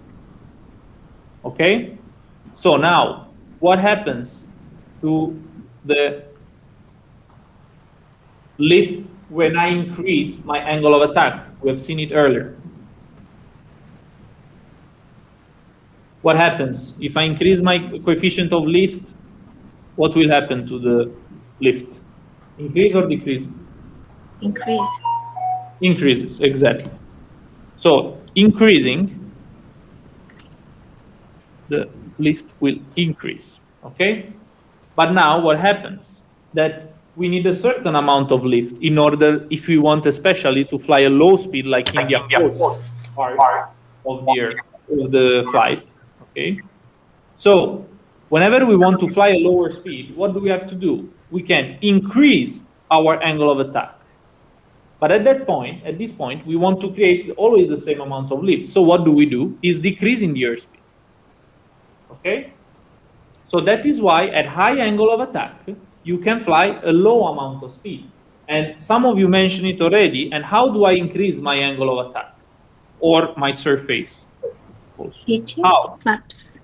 Flaps, exactly. That's why during approach, you have to fly such a low speed, okay, very low speed, that you extend the flaps. Where you will be able, in some aircraft, to extend only the surface, but in some other aircraft, like the most modern aircraft, to increase both surface and coefficient of lift or angle of attack. Okay, so that is why we have flaps, in order to fly a lower airspeed. Okay, just for you to know, a flap, we have seen it. So a flap is this small surface which is coming out and increasing the angle of attack of the wing. Okay. Whenever we have flap extended, as you can see with respect to a normal configuration, okay, we increase the surface and the angle of attack, because before this was our chord line. Sorry, before this was our chord line. Okay, but now our chord line is increasing, right? So what do you think will be a higher angle of attack? This or this? The upper Of course, one. The upper one. the upper one, because will be lower. There will be a lower chord line. Okay, will be bit more inclined. So we will be able to increase our coefficient of lift, so our angle of attack, and our surface. Okay. Another thing you may need, you may see a lot of this kind of like this kind of showing things. Whenever you see something like this, means directly proportional. Okay, so it means that as if I increase my CL, the angle of attack will increase. But what happens? There are also other type of proportionality, inversely proportional. Okay, example: whenever I increase my altitude, the more is the altitude, the less will be the density. Okay, so this is called inversely proportional. Okay, so we have two type of denotation. Whenever a growth it's it's opposite related to another growth, is called inversely proportional. Okay, inversely proportional. But whenever the two growths are proportional to each other, it's called directly proportional. Okay. Clear for everyone?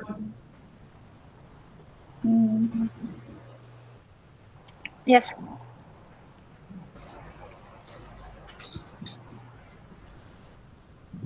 Now, let's get to the weight.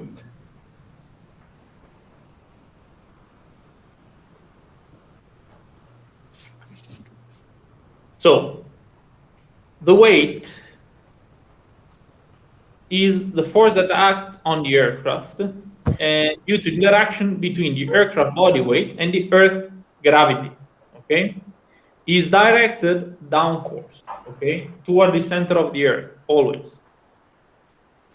It is not constant. It varies with passenger, cargo, and fuel. Okay, so my weight will be higher whenever I have more passenger, fuel, and cargoes. Okay, because weight is directly related to my mass.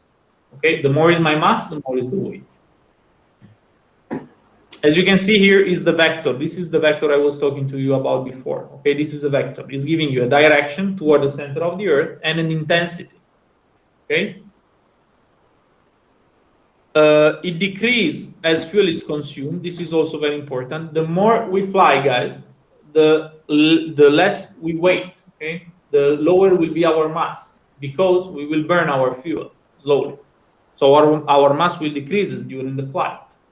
And also very important is that it's acting through the center of gravity. Okay, the center of gravity is the point that if I hypothetically put some kind of pole or some kind of surface exactly below this point, which is the center of gravity, the aircraft will be perfectly in balance. Okay, so you can try to do it with anything you have, with your phone. If you put your phone like this, means I'm putting the finger below the center of gravity because it's perfectly in balance. Okay, you can try to do it home with as many things as you want. Thrust, we have been talking about it earlier. This is a force created by the aircraft engine and is required for the forward motion of the aircraft. Again, it derives from the Newton third law. For each and every action, there is an equal opposite reaction. So I am accelerating force backward, but I am moving it forward. I'm moving the aircraft forward. Okay. The direction of the thrust depends on the designs. Of course, if you have jet engine, single engine propeller, or turbo twin engine, and so on. And it's also very important that it's produced mainly by the propulsion system. Okay, so your propulsion system, which is going to be your engine or called power plant, it will create your thrust. Okay, is equal to drag in straight and level flight. Means that it has to be balanced. Okay, drag, we will see now, it has to be balanced from the thrust. Now drag. Now the drag is the force which opposites to direction of thrust. It increases with the square of the speed, and there are two types of drag: parasite drag and induced drag, which is caused by wingtip vortices. Now, I will show you something you may be interested in. So,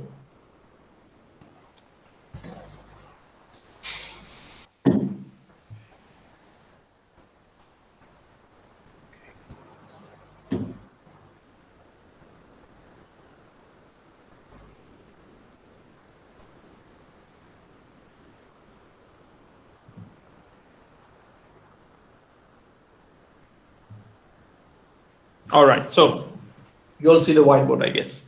So we have seen that lift is equal to half density square speed surface times coefficient of lift.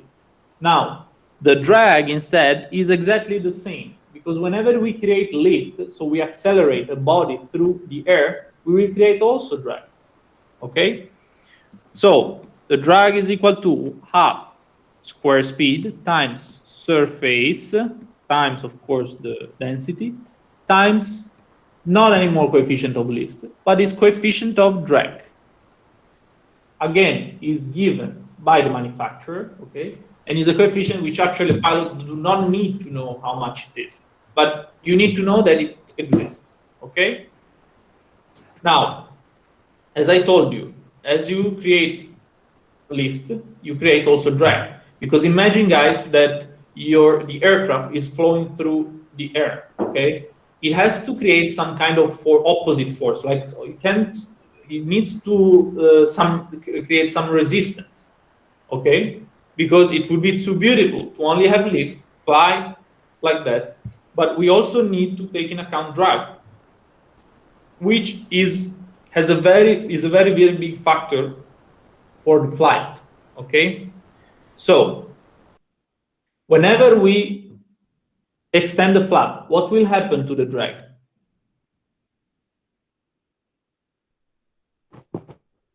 Go down. Whenever higher, flap, increases. Say again, Dora. Say again, Dora. Increases. Very good, exactly. It increases. Why? Because we are extending the flap. Okay, the flaps are directly proportional to the lift. Okay, and whenever we are extending the flap, we extend the angle of attack and also the surface. Okay, so what will happen that the surface will increase and the drag will increase as well. So whenever we use flap, we have to be very careful because yes, it's very nice that we can create lift and we can fly a lower airspeed, but our drag increases enormously.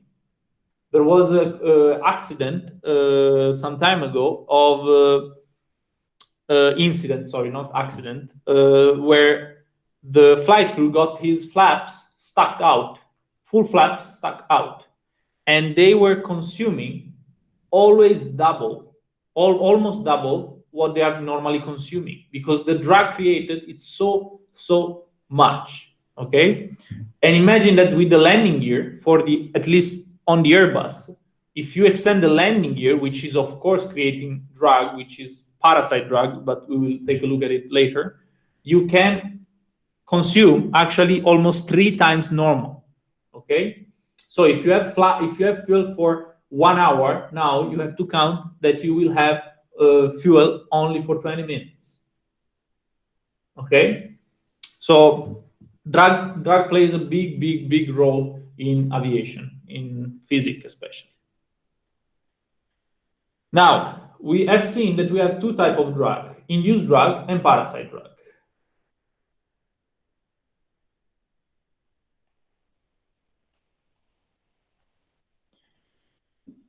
So these 2 make it the total drag, in which the induced drag is the product of lift and increases at the angle of attack increases, while the parasite drag is caused by any aircraft surface that deflects or interferes with the smooth airflow around the aircraft. Okay? The parasite drag is divided in profile drag, which again itself is divided in skin friction drag, foam drag, and interference drag.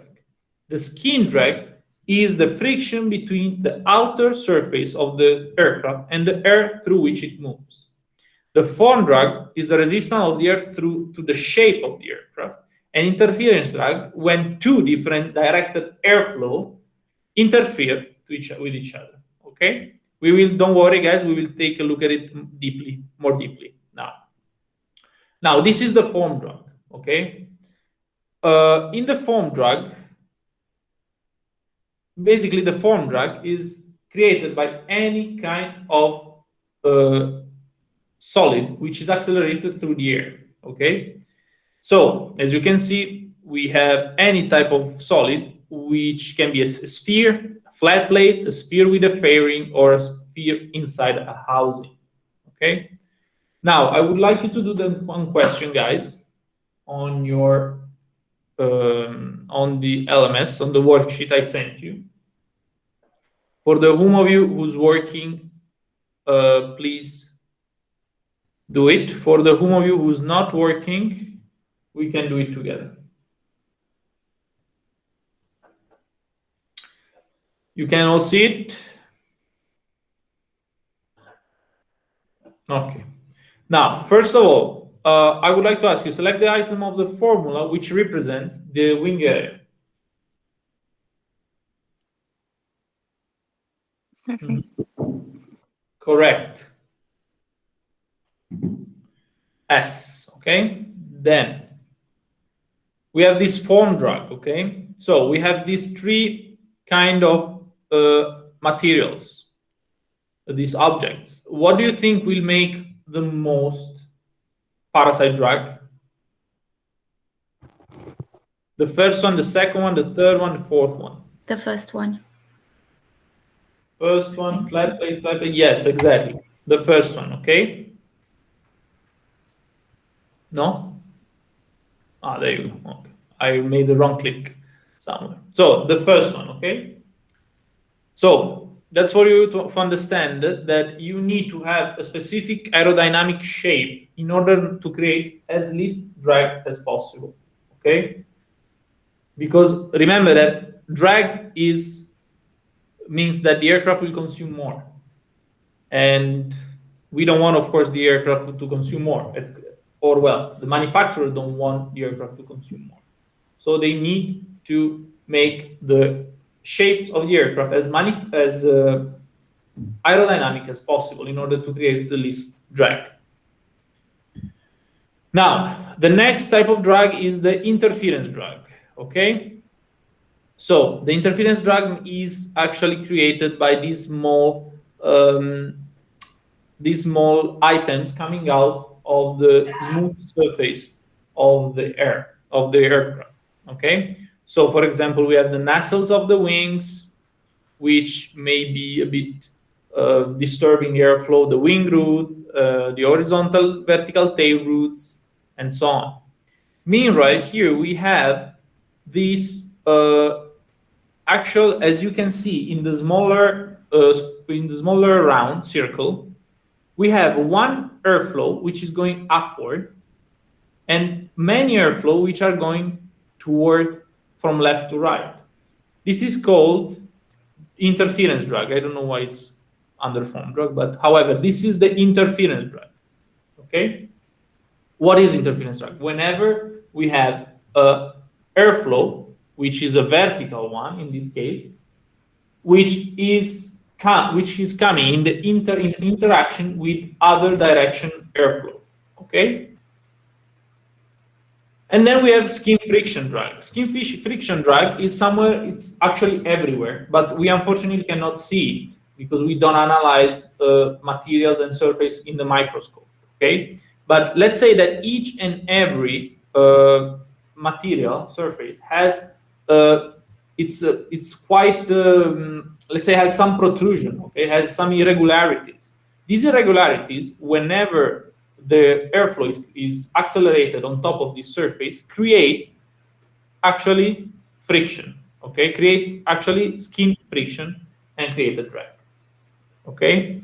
As you can see, we are actually analyzing a part of our airfoil, and here we have some irregularities, many irregularities, that our eye normally cannot see, but they are there. And whenever the molecules passes over this skin, okay, this surface, they will be subject to some drag, the skin friction drag. Now, we have been analyzing, in order to understand the induced drag, we need to analyze not only the 2D flow, but we need to go through the 3-dimensional flow. What does this mean? That we have seen that how nice and quite also easy is to create lift. You accelerate the body through the airfoil flies somehow, okay? And that's amazing. But we need to consider that this is the theoretical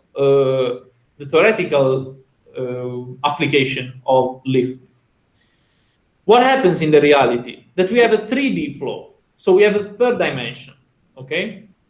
We don't have any more y dimension. We don't have any more x dimension. So height, width, but we have also depth, okay? A third dimension, okay? Which on the paper is quite difficult to represent, but we can still try to understand how induced drag is created. So, as I said, we have to take in account the 3D airflow, okay? In the 3-dimensional airflow, the true airflow over the wing consists of hypothetical 2-dimensional flow modified by various pressure differential. Okay, now let's try to look at our wings where we create lift, not anymore from the side, but from front. Okay, so let's take a look at the front side of the wing. This is the front side of the wing, okay? And we are looking at here the leading edge. We all agree from here, like till here? This is the leading edge, and we are looking at the wing from front. All right. Now, we have said that on the upper part we have a low pressure, and on the lower part we have high pressure. This creates what is called lift. Agree? Yes. Okay. Yes. But what happens that we, at this point, have a third flow, okay, which is flowing around the wing, which is the flow that at some point is not able to attach to the wing anymore in a two-dimensional way. So what will happen, the higher pressure area, the air in the higher pressure area will flow in a round way to the higher surface with lower pressure. Exactly in this manner, as you can see here, you can see the higher pressure, from the higher pressure area, we will go to the lower pressure area, okay? Creating kind of a vortex. This happens because usually, for two main reasons. The first one is that basically the wing at some point it finishes, okay? It cannot be infinite.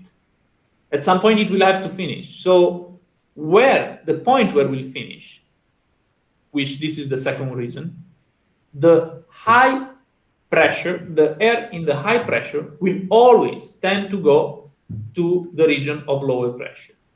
Let's try to think about the pneumatic, or let's try to think about the wheel of our car, or let's try to think about the ball, the basketball, okay? We put high pressurized and high density air inside our ball or wheel.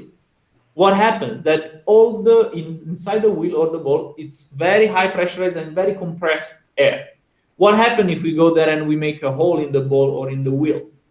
From the high pressure area, the air will tend to flow immediately out toward the lower pressure area, okay? Very fast, because this is a physics law.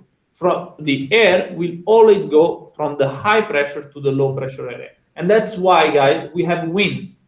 Why the wind? We have the wind in our world, in our Earth, because places of higher pressure and places of lower pressure, the air tends to move always from higher to lower pressure. But that's another topic that you will see in meteorology. Okay? So until here, we have from lower pressure to higher, from lower surface with high pressure to higher surface with lower pressure. Okay? And it's very important that you understand that this movement is made round, is round. So it creates almost a vortex, okay? A vortex, vortices. And you can see very, very well here how it works. From low pressure, from low area to higher area in both wings. Now, at this point, this induced drag will be created, okay? Because the air escaped from lower to upper surface. And a particular phenomena will be created, which is called wake turbulence, okay? I'm sure you have seen some of these, maybe in videos or in the reality, some of these vortices creating behind the aircraft on the wingtips. These are the wake turbulence, and these are created by the induced drag, which is created by the vortices on the wingtip. Now, is the highest during flight at lowest speed, is most significant after takeoff and before landing, and is more severe behind heavier airplanes. It moves downward and can be shifted by loud wind at 5 knots approximately. And it starts during rotation and it ends during touchdown. And this is more or less how it works. Now, for an aircraft, guys, it's very, very dangerous to fly in the wake turbulence of another aircraft. Of course, for Cessnas, we don't have such problem because they are quite small. They don't create such a huge amount of such a huge amount of wake turbulence. But whenever you will fly, if you will fly in an international airport, okay, and you will have in front of you a jet aircraft or a huge aircraft, which is actually taking off in front of you, you will be required by EASA, okay, because EASA stands some rules, okay, which allows you to follow some separation between the front aircraft and the back aircraft. okay? These separation are called wake turbulence separations, okay? But how do we know what type of separation we need to keep? We need to, basically, what they did is EASA give some limitations and said, okay, from now and so on, the control tower will always regulate this kind of separation. And the control tower asks, but how do we know which have to be separate from the other? Okay, and how do we know what kind of wake turbulence from a physical point of view will be created? Then EASA said, okay, you know what? We will create some categories and we will put some weight, okay? So depending on the weight of the aircraft, it will be a certain category, and they will know that this aircraft will have to be separate from the other of a certain amount of time or distance, okay? Now, let's make it a bit more easy.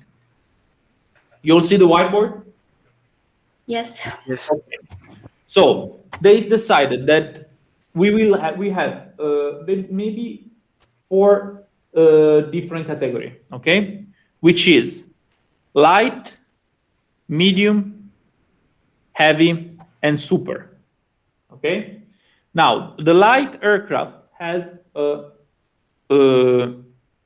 weight which is below 7,000 kilograms. Sorry. medium aircraft. Say again? I have a question. The weight, okay, so in this case, you can say the weight of the aircraft, not the mass of the aircraft. Exactly. No, actually, I made a mistake now, but that was good because actually it's the mass of the aircraft. But this is actually something wrong that comes from our language, which we say weight, and also in my language we say weight. We don't say mass. You know? Yeah. So actually, you're right. So the mass of the aircraft, okay, whenever it's a medium category, the mass of the aircraft is between 7,000 kilograms and 136,000 kilograms. Wow. Okay? And whenever we have a mass of the aircraft which is higher than 136,000 kilograms, we have a heavy category. So what will happen? We will know that if we have a light aircraft category, okay, and a heavy aircraft category, the air traffic control will know that we have to separate those 2 aircraft of, let's say, it should be light heavy 6 miles. Okay? And they know. In order not for you, that you are flying Cessna, Piper, or general aviation aircraft, not to enter the wake turbulence of the front aircraft. The super category is only for A380. Only. They only created it because the amount of lift and drag which this aircraft is creating by its huge wings and huge mass is basically unique. No one else is creating it. So they decided to make a new category for the air traffic control to know how much to separate from each other. Oh wait, what does a 380? Is an aircraft. Is a huge aircraft. Which is the biggest aircraft for transport, for airline transport. It can keep 525 people, and it has 4 engines, these huge wings. And what's its weight or mass? I'm not really sure. I don't know what's the mass of, but it must be quite. Imagine that only of fuel. What I remember, because I have a friend who's flying it. What I know is that they actually imagine only the amount of fuel. It should be 56,000 maximum. So imagine only the fuel it may be as big as a 320. Like it's huge. Yeah, it's extremely huge. Yeah, it's huge. Would Antonov 224? Yes, Antonov 224 would be super as well. But this is not how big aircraft are. It's not about their weight. The super category is not about the weight. They just created because they understood that the amount of drag and induced drag and wake turbulence that was created by the A380 was not created by anyone else. So I'm not really in their brain, so I don't know why they did it, but they decided to act like that. So now our traffic control can know how far you have to be and how much time do you need in order to be like safe. These minimas are called wake turbulence separations.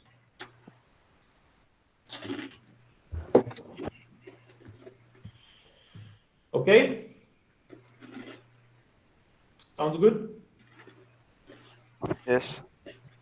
Yeah, Airbus is not making 380 anymore. They take it out of the market. So because the light, the medium, and the high one, they are separated by 6 miles. Now is not actually really our subject, but light to heavy it's by 6 miles. Light to medium is by 5 miles. Oh, okay. And light to medium to high, medium to heavy, it's 5 miles again. Okay. I don't know about the A380 because it's something they introduced quite some time ago. So I don't know exactly the separation you need with the super. So, but that's more or less how it works. Okay. It's like this is when you want to depart from the same runway, right? What about another runway? Parallel Another runway, very good question. Very good question. Actually, the other runway, okay, so let's get back to here.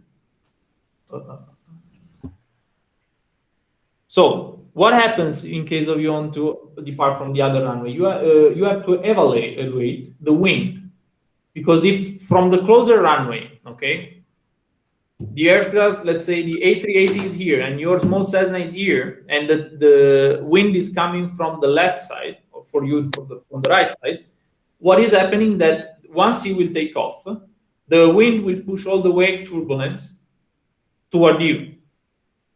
Okay, so it depends on the wind, but of course, if the wind is opposite, you don't need to follow it. Right. Mm-hmm.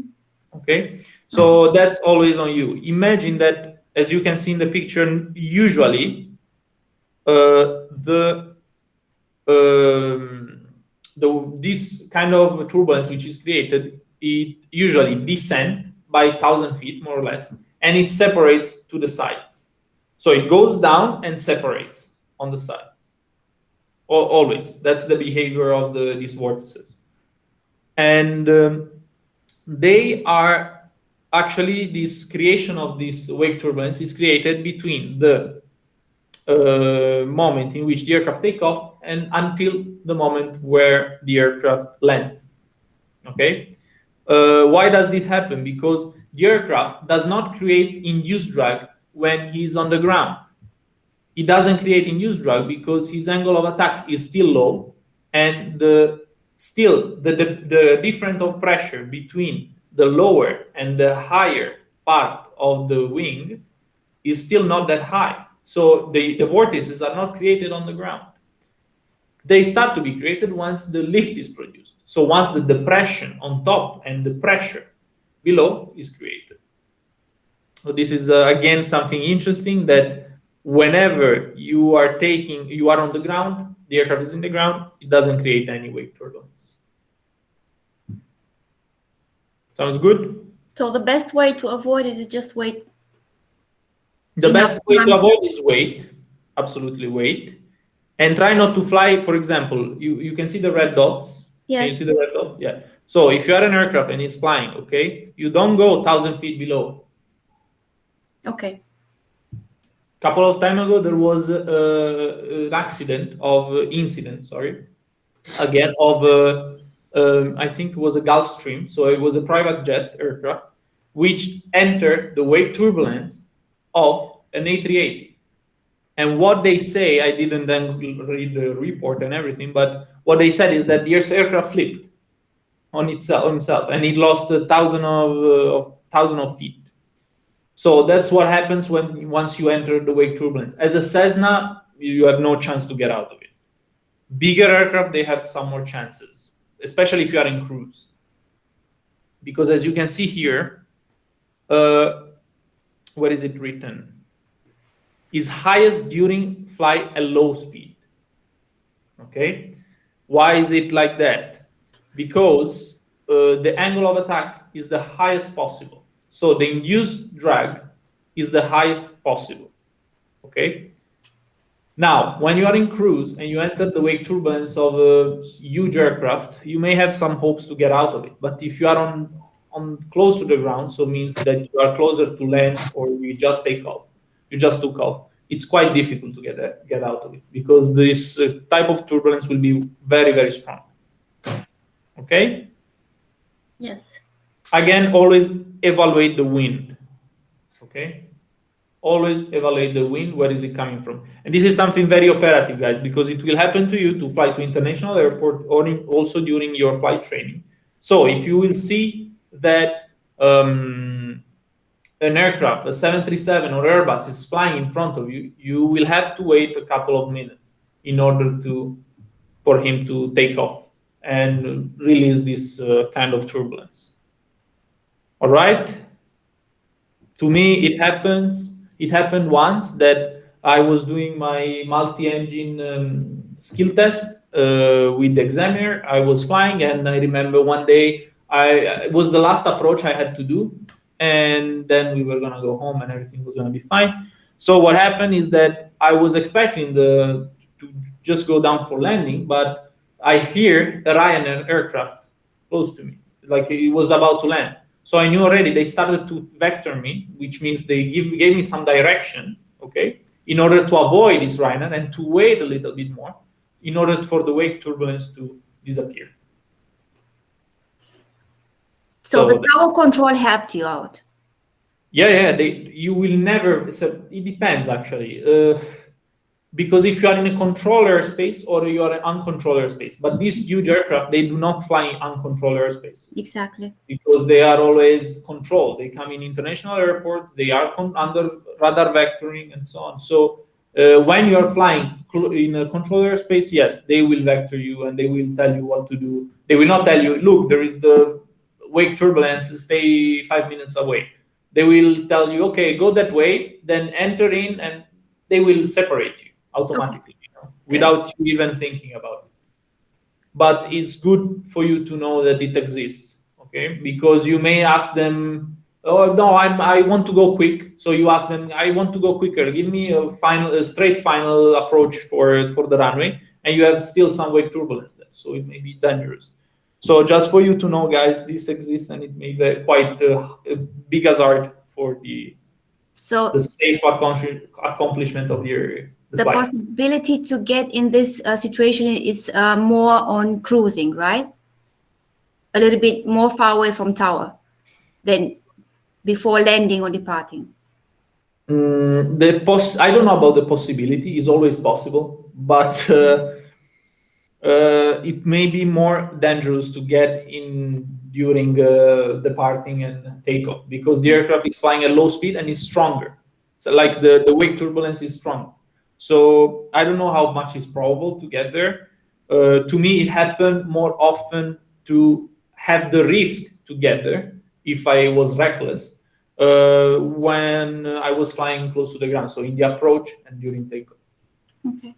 But that's for me. Maybe some others, they will tell you, no, in cruise is more dangerous because you are flying very close to all our aircraft. No, I'm not saying it's more dangerous. I'm saying the probability. Yeah.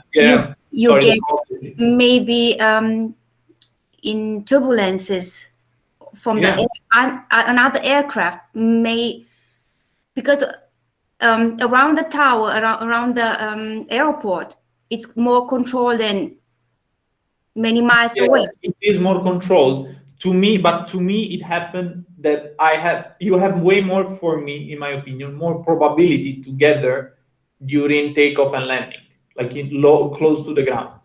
Okay. But maybe someone else happened to have it in cruise. I really don't know. To me, never in cruise, because I mean, also with the Piper and Cessna, you fly 10,000 feet, they fly 30,000, so you don't have this huge problem.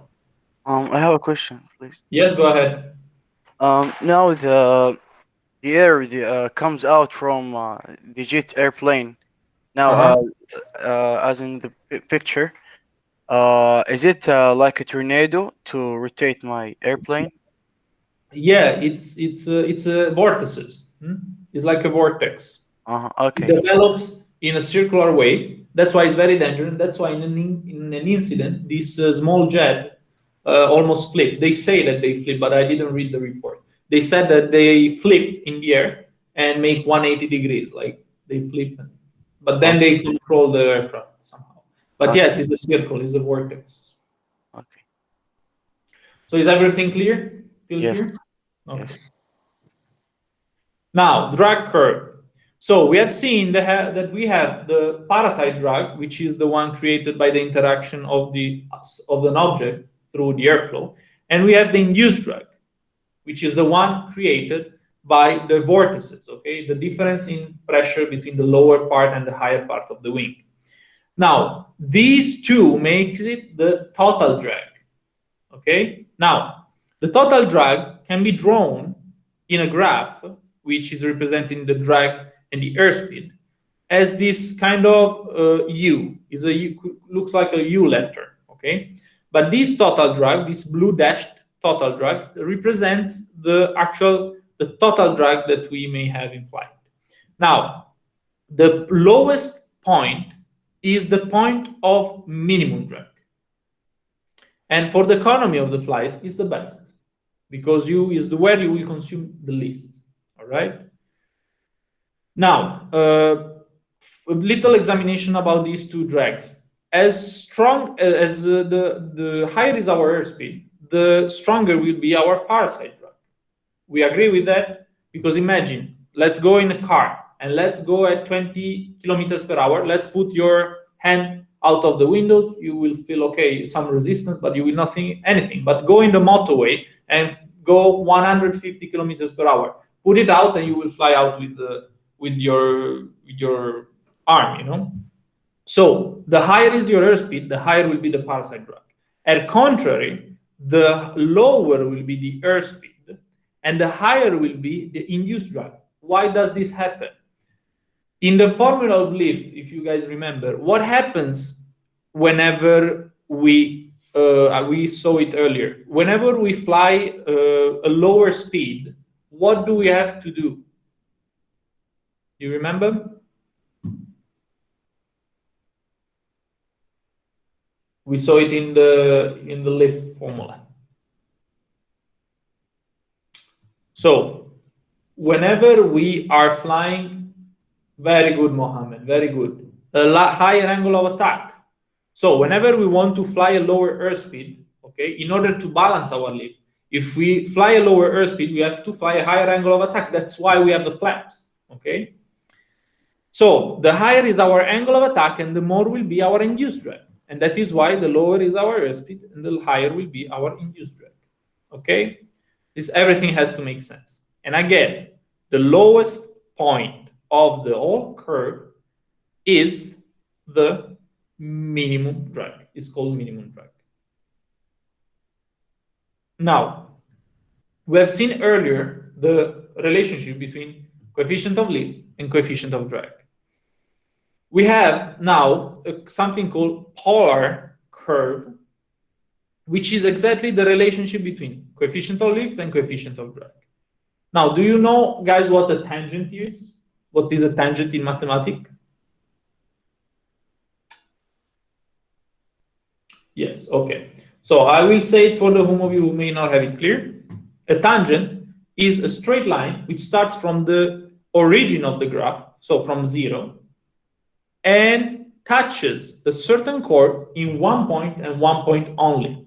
As we can see here, the point where this line starting from the origin of the graph and going upward touches the graph is one and one only, and is called lift to drag max. This point, okay, is where the lift to drag ratio, okay, is the maximum. So if the lift to drag ratio is the maximum, means that the drag is the minimum. We agree with that?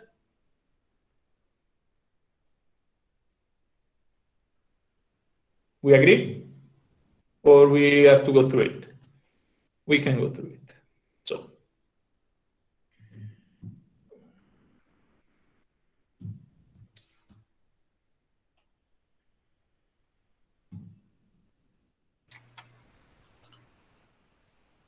Okay. So what happens? Lift to drag ratio. Okay. So if the lift to drag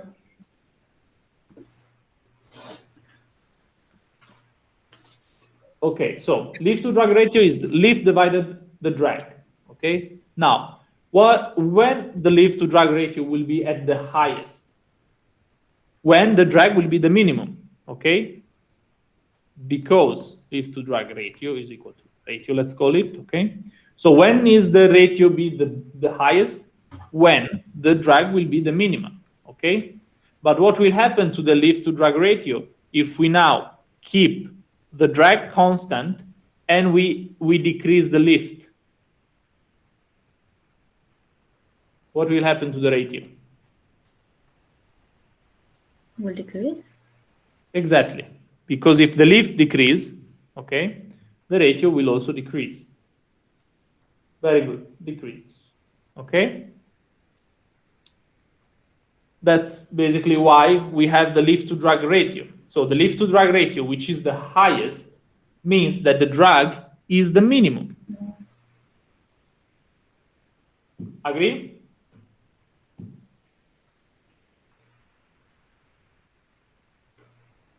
Now this is a quite theoretical, it's very quite hard to represent this graphic I'm showing you in practice because it's quite theoretical, but it's a basic, that's what is going to be asked to you in the exams. Okay, so you guys have to know.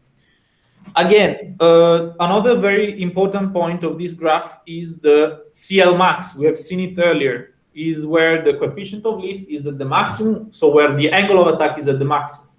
We cannot go further more. We will not be able to create a higher coefficient of lift. Okay? And exactly corresponds to the top coefficient of lift, the maximum. Okay? Another very important point is the VY. We unfortunately do not have time to go through the VY, what it is. But let's say that whenever we climb out, okay, we climb, okay, with our aircraft, we have two possible speeds at which we can actually fly. The VY, which is giving us the best rate of climb, which means the best amount of the highest amount of climb in the shortest time, or the Vx, which is giving us the biggest amount of altitude in the shortest amount of distance. Okay, it may sound a bit difficult, but we will have a lot of time in the next lessons to go through it. Okay, and then we have the minimum coefficient of drag. In this curve, as you can see here, you don't have any more minimum coefficient of drag. This is the one and the one only. Okay, so this is called again the polar curve, coefficient of lift to coefficient of drag. All clear till here? Do you have any question?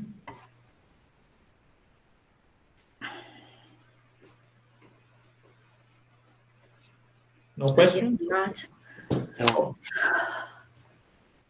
Good. So now we have something which is called boundary layer. The boundary layer, so basically consists on the flow of air around an air fluid that is slowed down by the viscosity and friction is called boundary layer.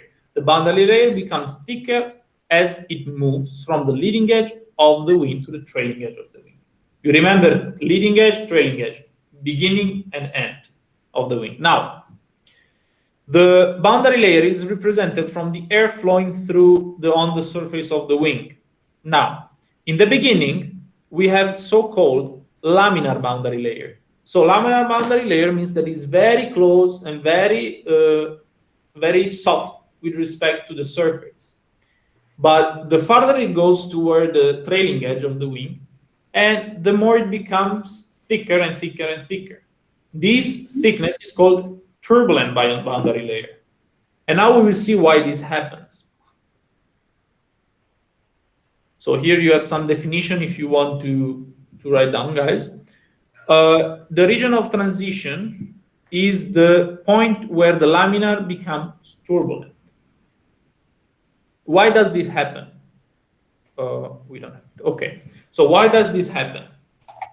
Basically, we have seen earlier that we have something called skin friction drag. Do you remember, guys? Yes.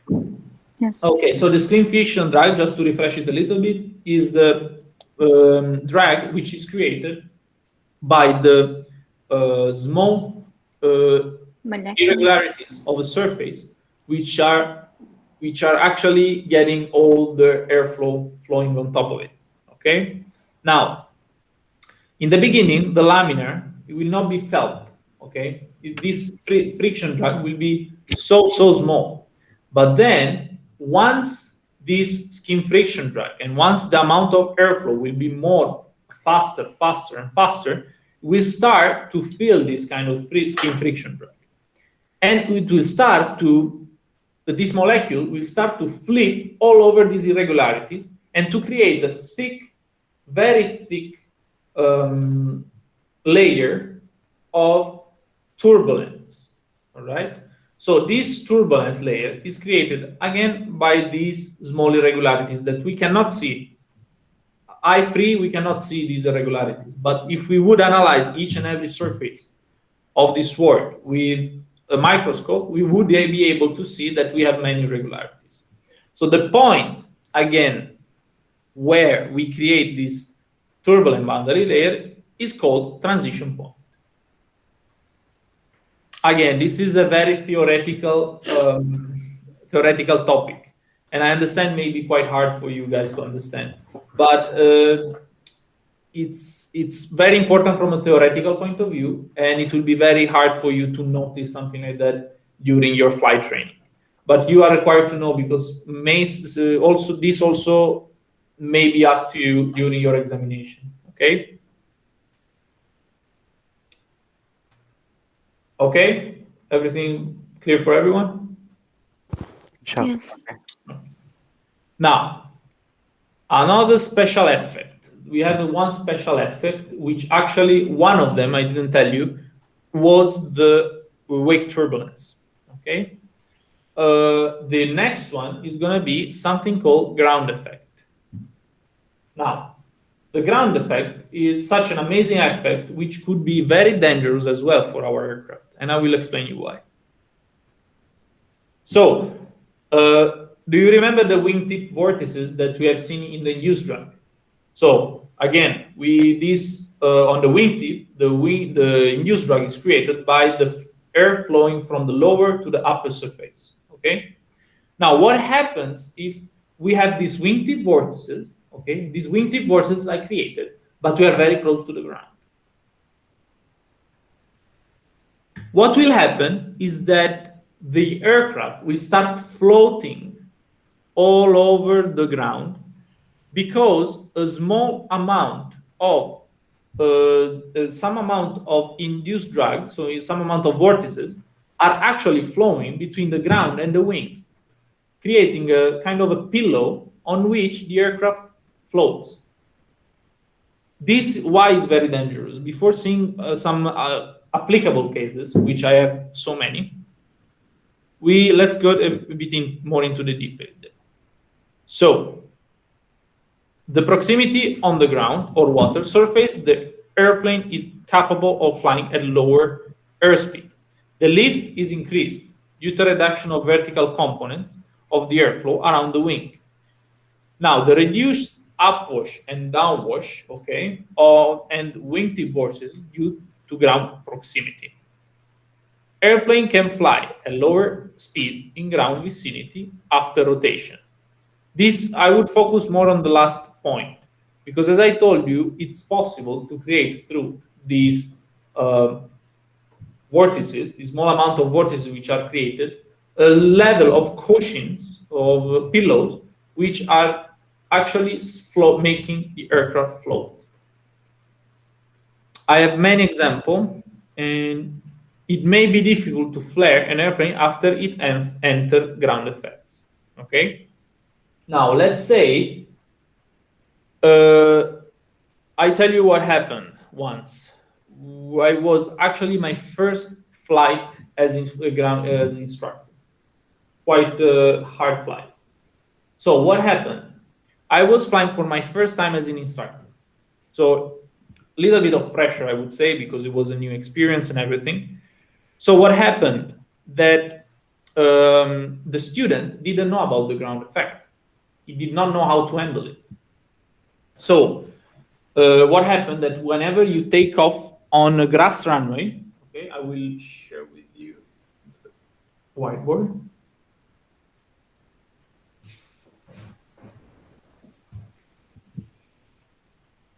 So when you take off from a grass runway, in order not to avoid the risk to let the nose wheel enter the grass, okay, what you do is you give full power to the aircraft in order to generate a lot of power, and then you hold the nose up a little bit. So what happens that we started our run, okay? We started our run with our nose up, a little bit nose up. Normal is a normal technique. But at some point, what happens? That the aircraft goes automatically in ground effect. In ground effect, though, you are in this like layer, you have this small layer in which you are not really generating lift, which will sustain you up for so long. It's just actual illusion of a lift, because you are actually floating on a pillow. Okay, so we started to get airborne, and he didn't know about this ground effect, and it was actually also my mistake that I didn't make sure he knew. So what happened that we took off. Okay, we just lift off the wheels of the ground, and the normal technique is to lower a little bit the nose, just level, couple of seconds, 1-2 seconds, and gain airspeed in order to create the required lift and climb to our cruising altitude. Now, what happened is that here was my aircraft. Then we started to get airborne, okay? But what happened? That I told him, okay, now push a little bit the nose down. He didn't know about this because he never actually understood this kind of effect. So what he did, he put the nose down this way, very close to the ground. In that moment, I don't know, some reflex came out of me. So what I did, I catch the aircraft, I pull it up, and I gave full power in order to climb. But if I was not going to do anything for the next fraction of a second, we would have crashed the airplane straight. So this is why it's so important to know what the ground effect is, guys. Whenever you can use actually very good the ground effect, like we are doing. You take off, okay, with your nose up, then you get airborne, you create all these vortices, which are sustaining you, but then these vortices will not sustain you forever, because these vortices only works if you are very close to the ground. If he or I, in this moment, would have said, okay, let's climb straight, we would have fall at more or less this altitude, fall down, okay? We would have gone straight because we are not creating lift. So what's the correct technique is whenever you are taking off, Pitch and speed. level the nose for 1 to 2 seconds, check your airspeed is increasing on the instrument, and once the airspeed is increasing, you can start climbing. Okay, so that's for you just to know from my experience how to behave on a grass runway and how to actually take the best advantage of the ground effect. Okay. Okay, I have a question. Go ahead. What's the good pitch point to put on the instrument to climb? What? Can you please repeat? No, when I'm climb, reach up, okay? Yes. What's the good best or the good the pitch point on the indicator? Okay. So for Depending us, okay, normally is you don't go more than 20 degrees on your horizontal latitude. Okay, you have this, guys, for the whom of you who don't know, where is it? Yeah. You have this small instrument, this round instrument, where you have these degrees, okay? And this is giving you the amount of pitch that you are having, okay? You have artificial aircraft here, which is telling you it's more or less built like that. Artificial. So whenever the aircraft will be up, you will know how much you are pitching. Each one of these dashes is 5, 10, 15, 20. And here, of course, -5, -10, -15, Minus -20. 20. Okay. Now, your actually is a nice question. So usually we don't go more than 20. Okay. Usually it's nonsense. But as a VFR in your PPL, you will not be taught to be as a reference to take off as a reference to the artificial horizon. This is the name of the instrument. We will learn it on FMS, yeah, if I'm not mistaken. Say again. Say again, Falco. We will learn it on FMS, if I'm not mistaken. Yeah, you will learn it, but the fact is that you will not use it for now in the VFR flight. But usually you don't want to go more than 20 degrees. Okay, it's too much. You are pitching too much up. It's no need. Okay, because you know that if you pitch up, okay, the aircraft will tend to lose airspeed. So pitching up, you will get your maximum angle of attack. So is your also CL max, and you will stall the aircraft. Now, but your question may apply to the aircraft that nowadays flies commercial aircraft. What they usually do is, I mean, what I've been taught when I did my jet orientation course in the Airbus 320. What you do is you have the same here, okay? You have more or less the same. And what you do is you rotate at 3 degrees per second, okay? So not fast. You have to make 3 degrees per second at 15 degrees rotation, okay? So we keep 15 degrees rotation. That's more or less what you will do. And that's it. Is it clear, Abdullah? Yeah, it's clear. Thank you, sir. No problem. So, any question, guys? I couldn't understand this 3 degrees per second. Yeah, basically it's nothing you have to understand, but Okay. actually no, but I will explain you. Basically, we as a VFR, we don't fly with we don't take off with the reference to our instrument. But nowadays, bigger aircraft they do. So what they do in the rotation, when they call rotate, they pitch up, and their pitch up cannot gain more than 3 degrees per second. Okay, because you see you have 5, 10, and so on.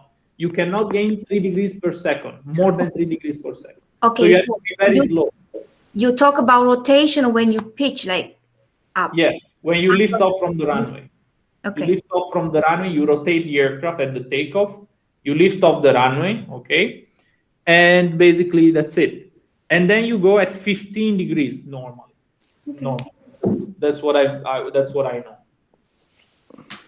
Is here any homework for us? Yes, absolutely. But you told me, guys, however, I asked you the IT section of the flight school in the break, and they told me that everything is working, and they tried it again and it's working. So please try it again to maybe log out and re-log in, and I will send you now the homework, and tell me if you are able to see that. Now I can use the LMS. Say again? From now I can use the LMS and do Okay, it. great. That's great. And one more request, sir. Yes, go ahead. Can you please add me to the WhatsApp group if it exists? It's not my responsibility, but I will tell it. Okay, I will say. Thank you. Thank So you. you have a WhatsApp group. You want to be added to a WhatsApp group? Yes, sure. Appreciate it. Thank you. No problem. That's a good idea. If I can make a group in WhatsApp for this class, student and you. I think there is a WhatsApp group, but I don't know how to enroll it. It's not. I think it's not WhatsApp. It's Telegram. Is it possible? Yes, Telegram is better for me. Yes. It's okay. Because they have a they have a Telegram group. So I will tell them to add you all in the Telegram group. Okay. Try to download Telegraph Messenger. This is what Radek told me. The problem is I don't find it in Germany. It's not available. It's Telegram. It's not Telegram. Okay, Telegram. It's not. I can download it in Germany. Are you sure? Yes. Then I don't know. I have it. Telegram World, Telegram. I show you how it looks on my phone. But He already showed me. I've tried to download it. I cannot download it. What's the problem? Why you cannot? It's I don't know. restricted by government. I was trying to download it, and Okay, it I can doesn't find matter. it. It doesn't matter if Telegram or WhatsApp or anything, any application. It's okay. Well, it will be Telegram then. I will tell them to add you to the group. Okay. Okay. Okay, so Try to use VPN. where did you find that? It's on Google. Telegram isn't. However, Telegram is bounded in Germany. We Ah. just found something. That's clear. then most probably you will receive your link either by the LMS when they will fix that thing, and or by email, which is more suitable. Okay. I don't know why this happens, but I think you don't have access to the worksheet because you don't have access to elements. So whoever don't have access to the elements will not have the access to the worksheet. Okay. Okay.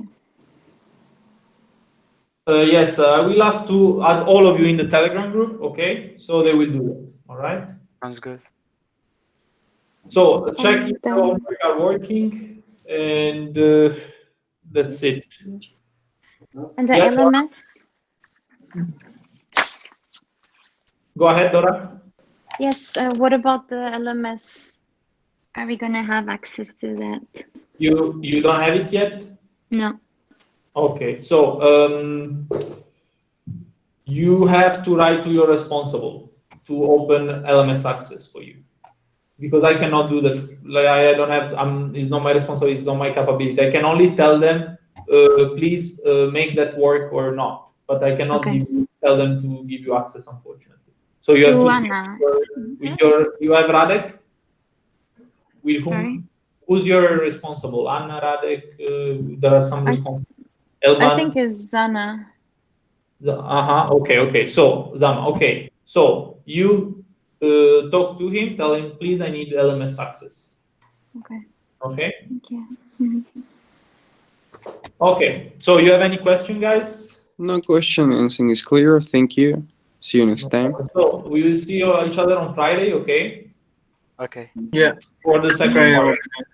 Okay. Goodbye, everyone. Have a good night. I have access to syllabus training, but it's not correct. You have access to syllabus, but it's not correct. No. Okay. It says the 21st of January, which was 25th, the first class. Then Yes. when I click on it, it's coming the 27th. Yeah. Okay. So I will show you what I see from my syllabus, from mine. Okay. Okay. And you tell me what's the difference. Okay. Okay. We can troubleshoot this.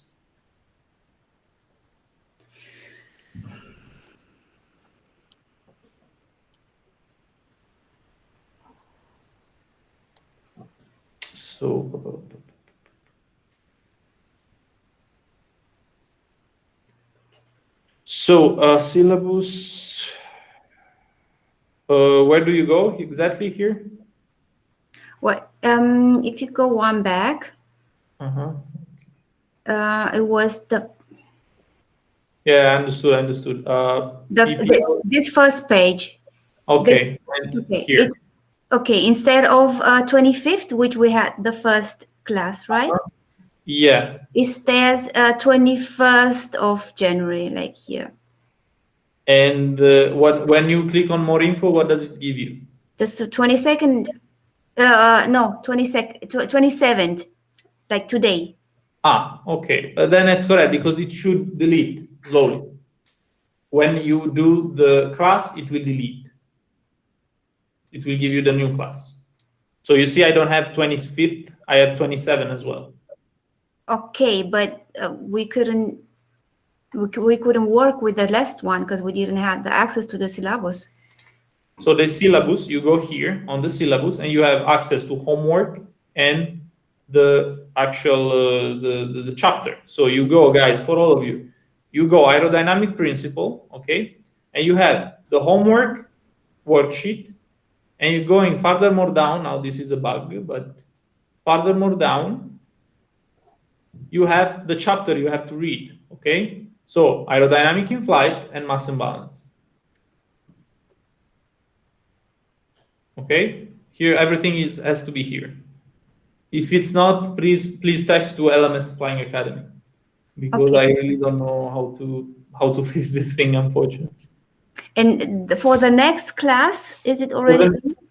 Yes, for the next class, it should be on 29th, if I'm not wrong.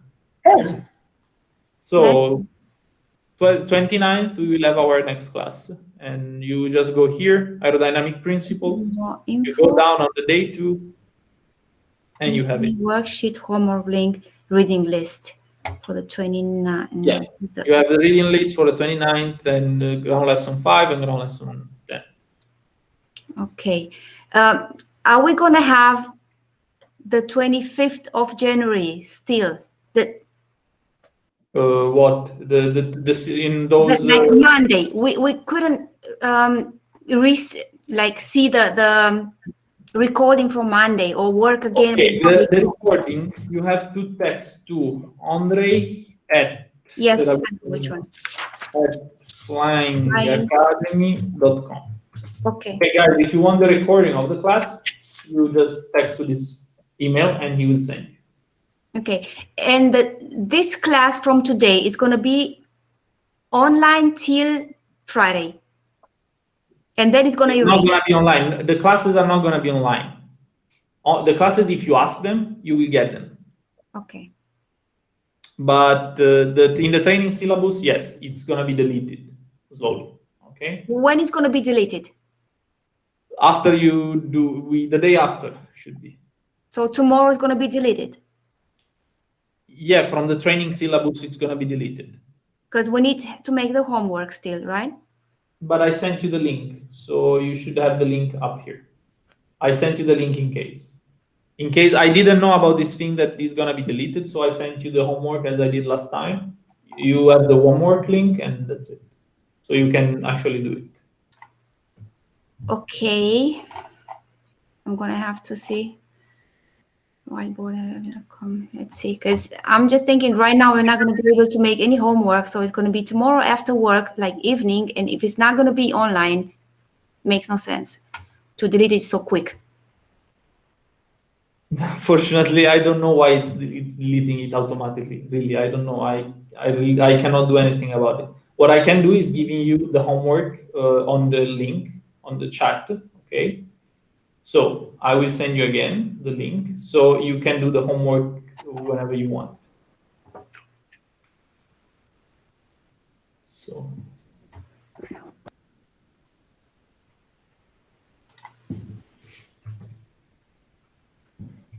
you can get this homework and you can read ground lesson 5 on the aerodynamic in flight.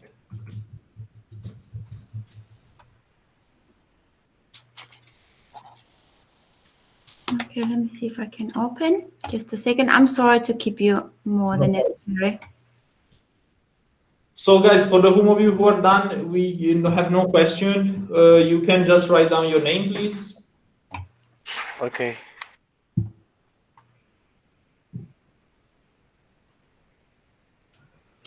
So, okay, it's like, oh, okay. Do you need my phone number to add me in Telegram? Did you already give the phone number to the school? I gave it to Saif Atari, if you know him. Yes, I know. Then it's okay. They will add you automatically. Okay, great. So the homework are the questions here. I have a page with Yeah. tasks and attendance. Then it works.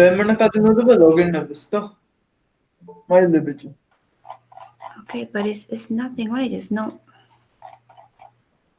Okay, good. Will be okay.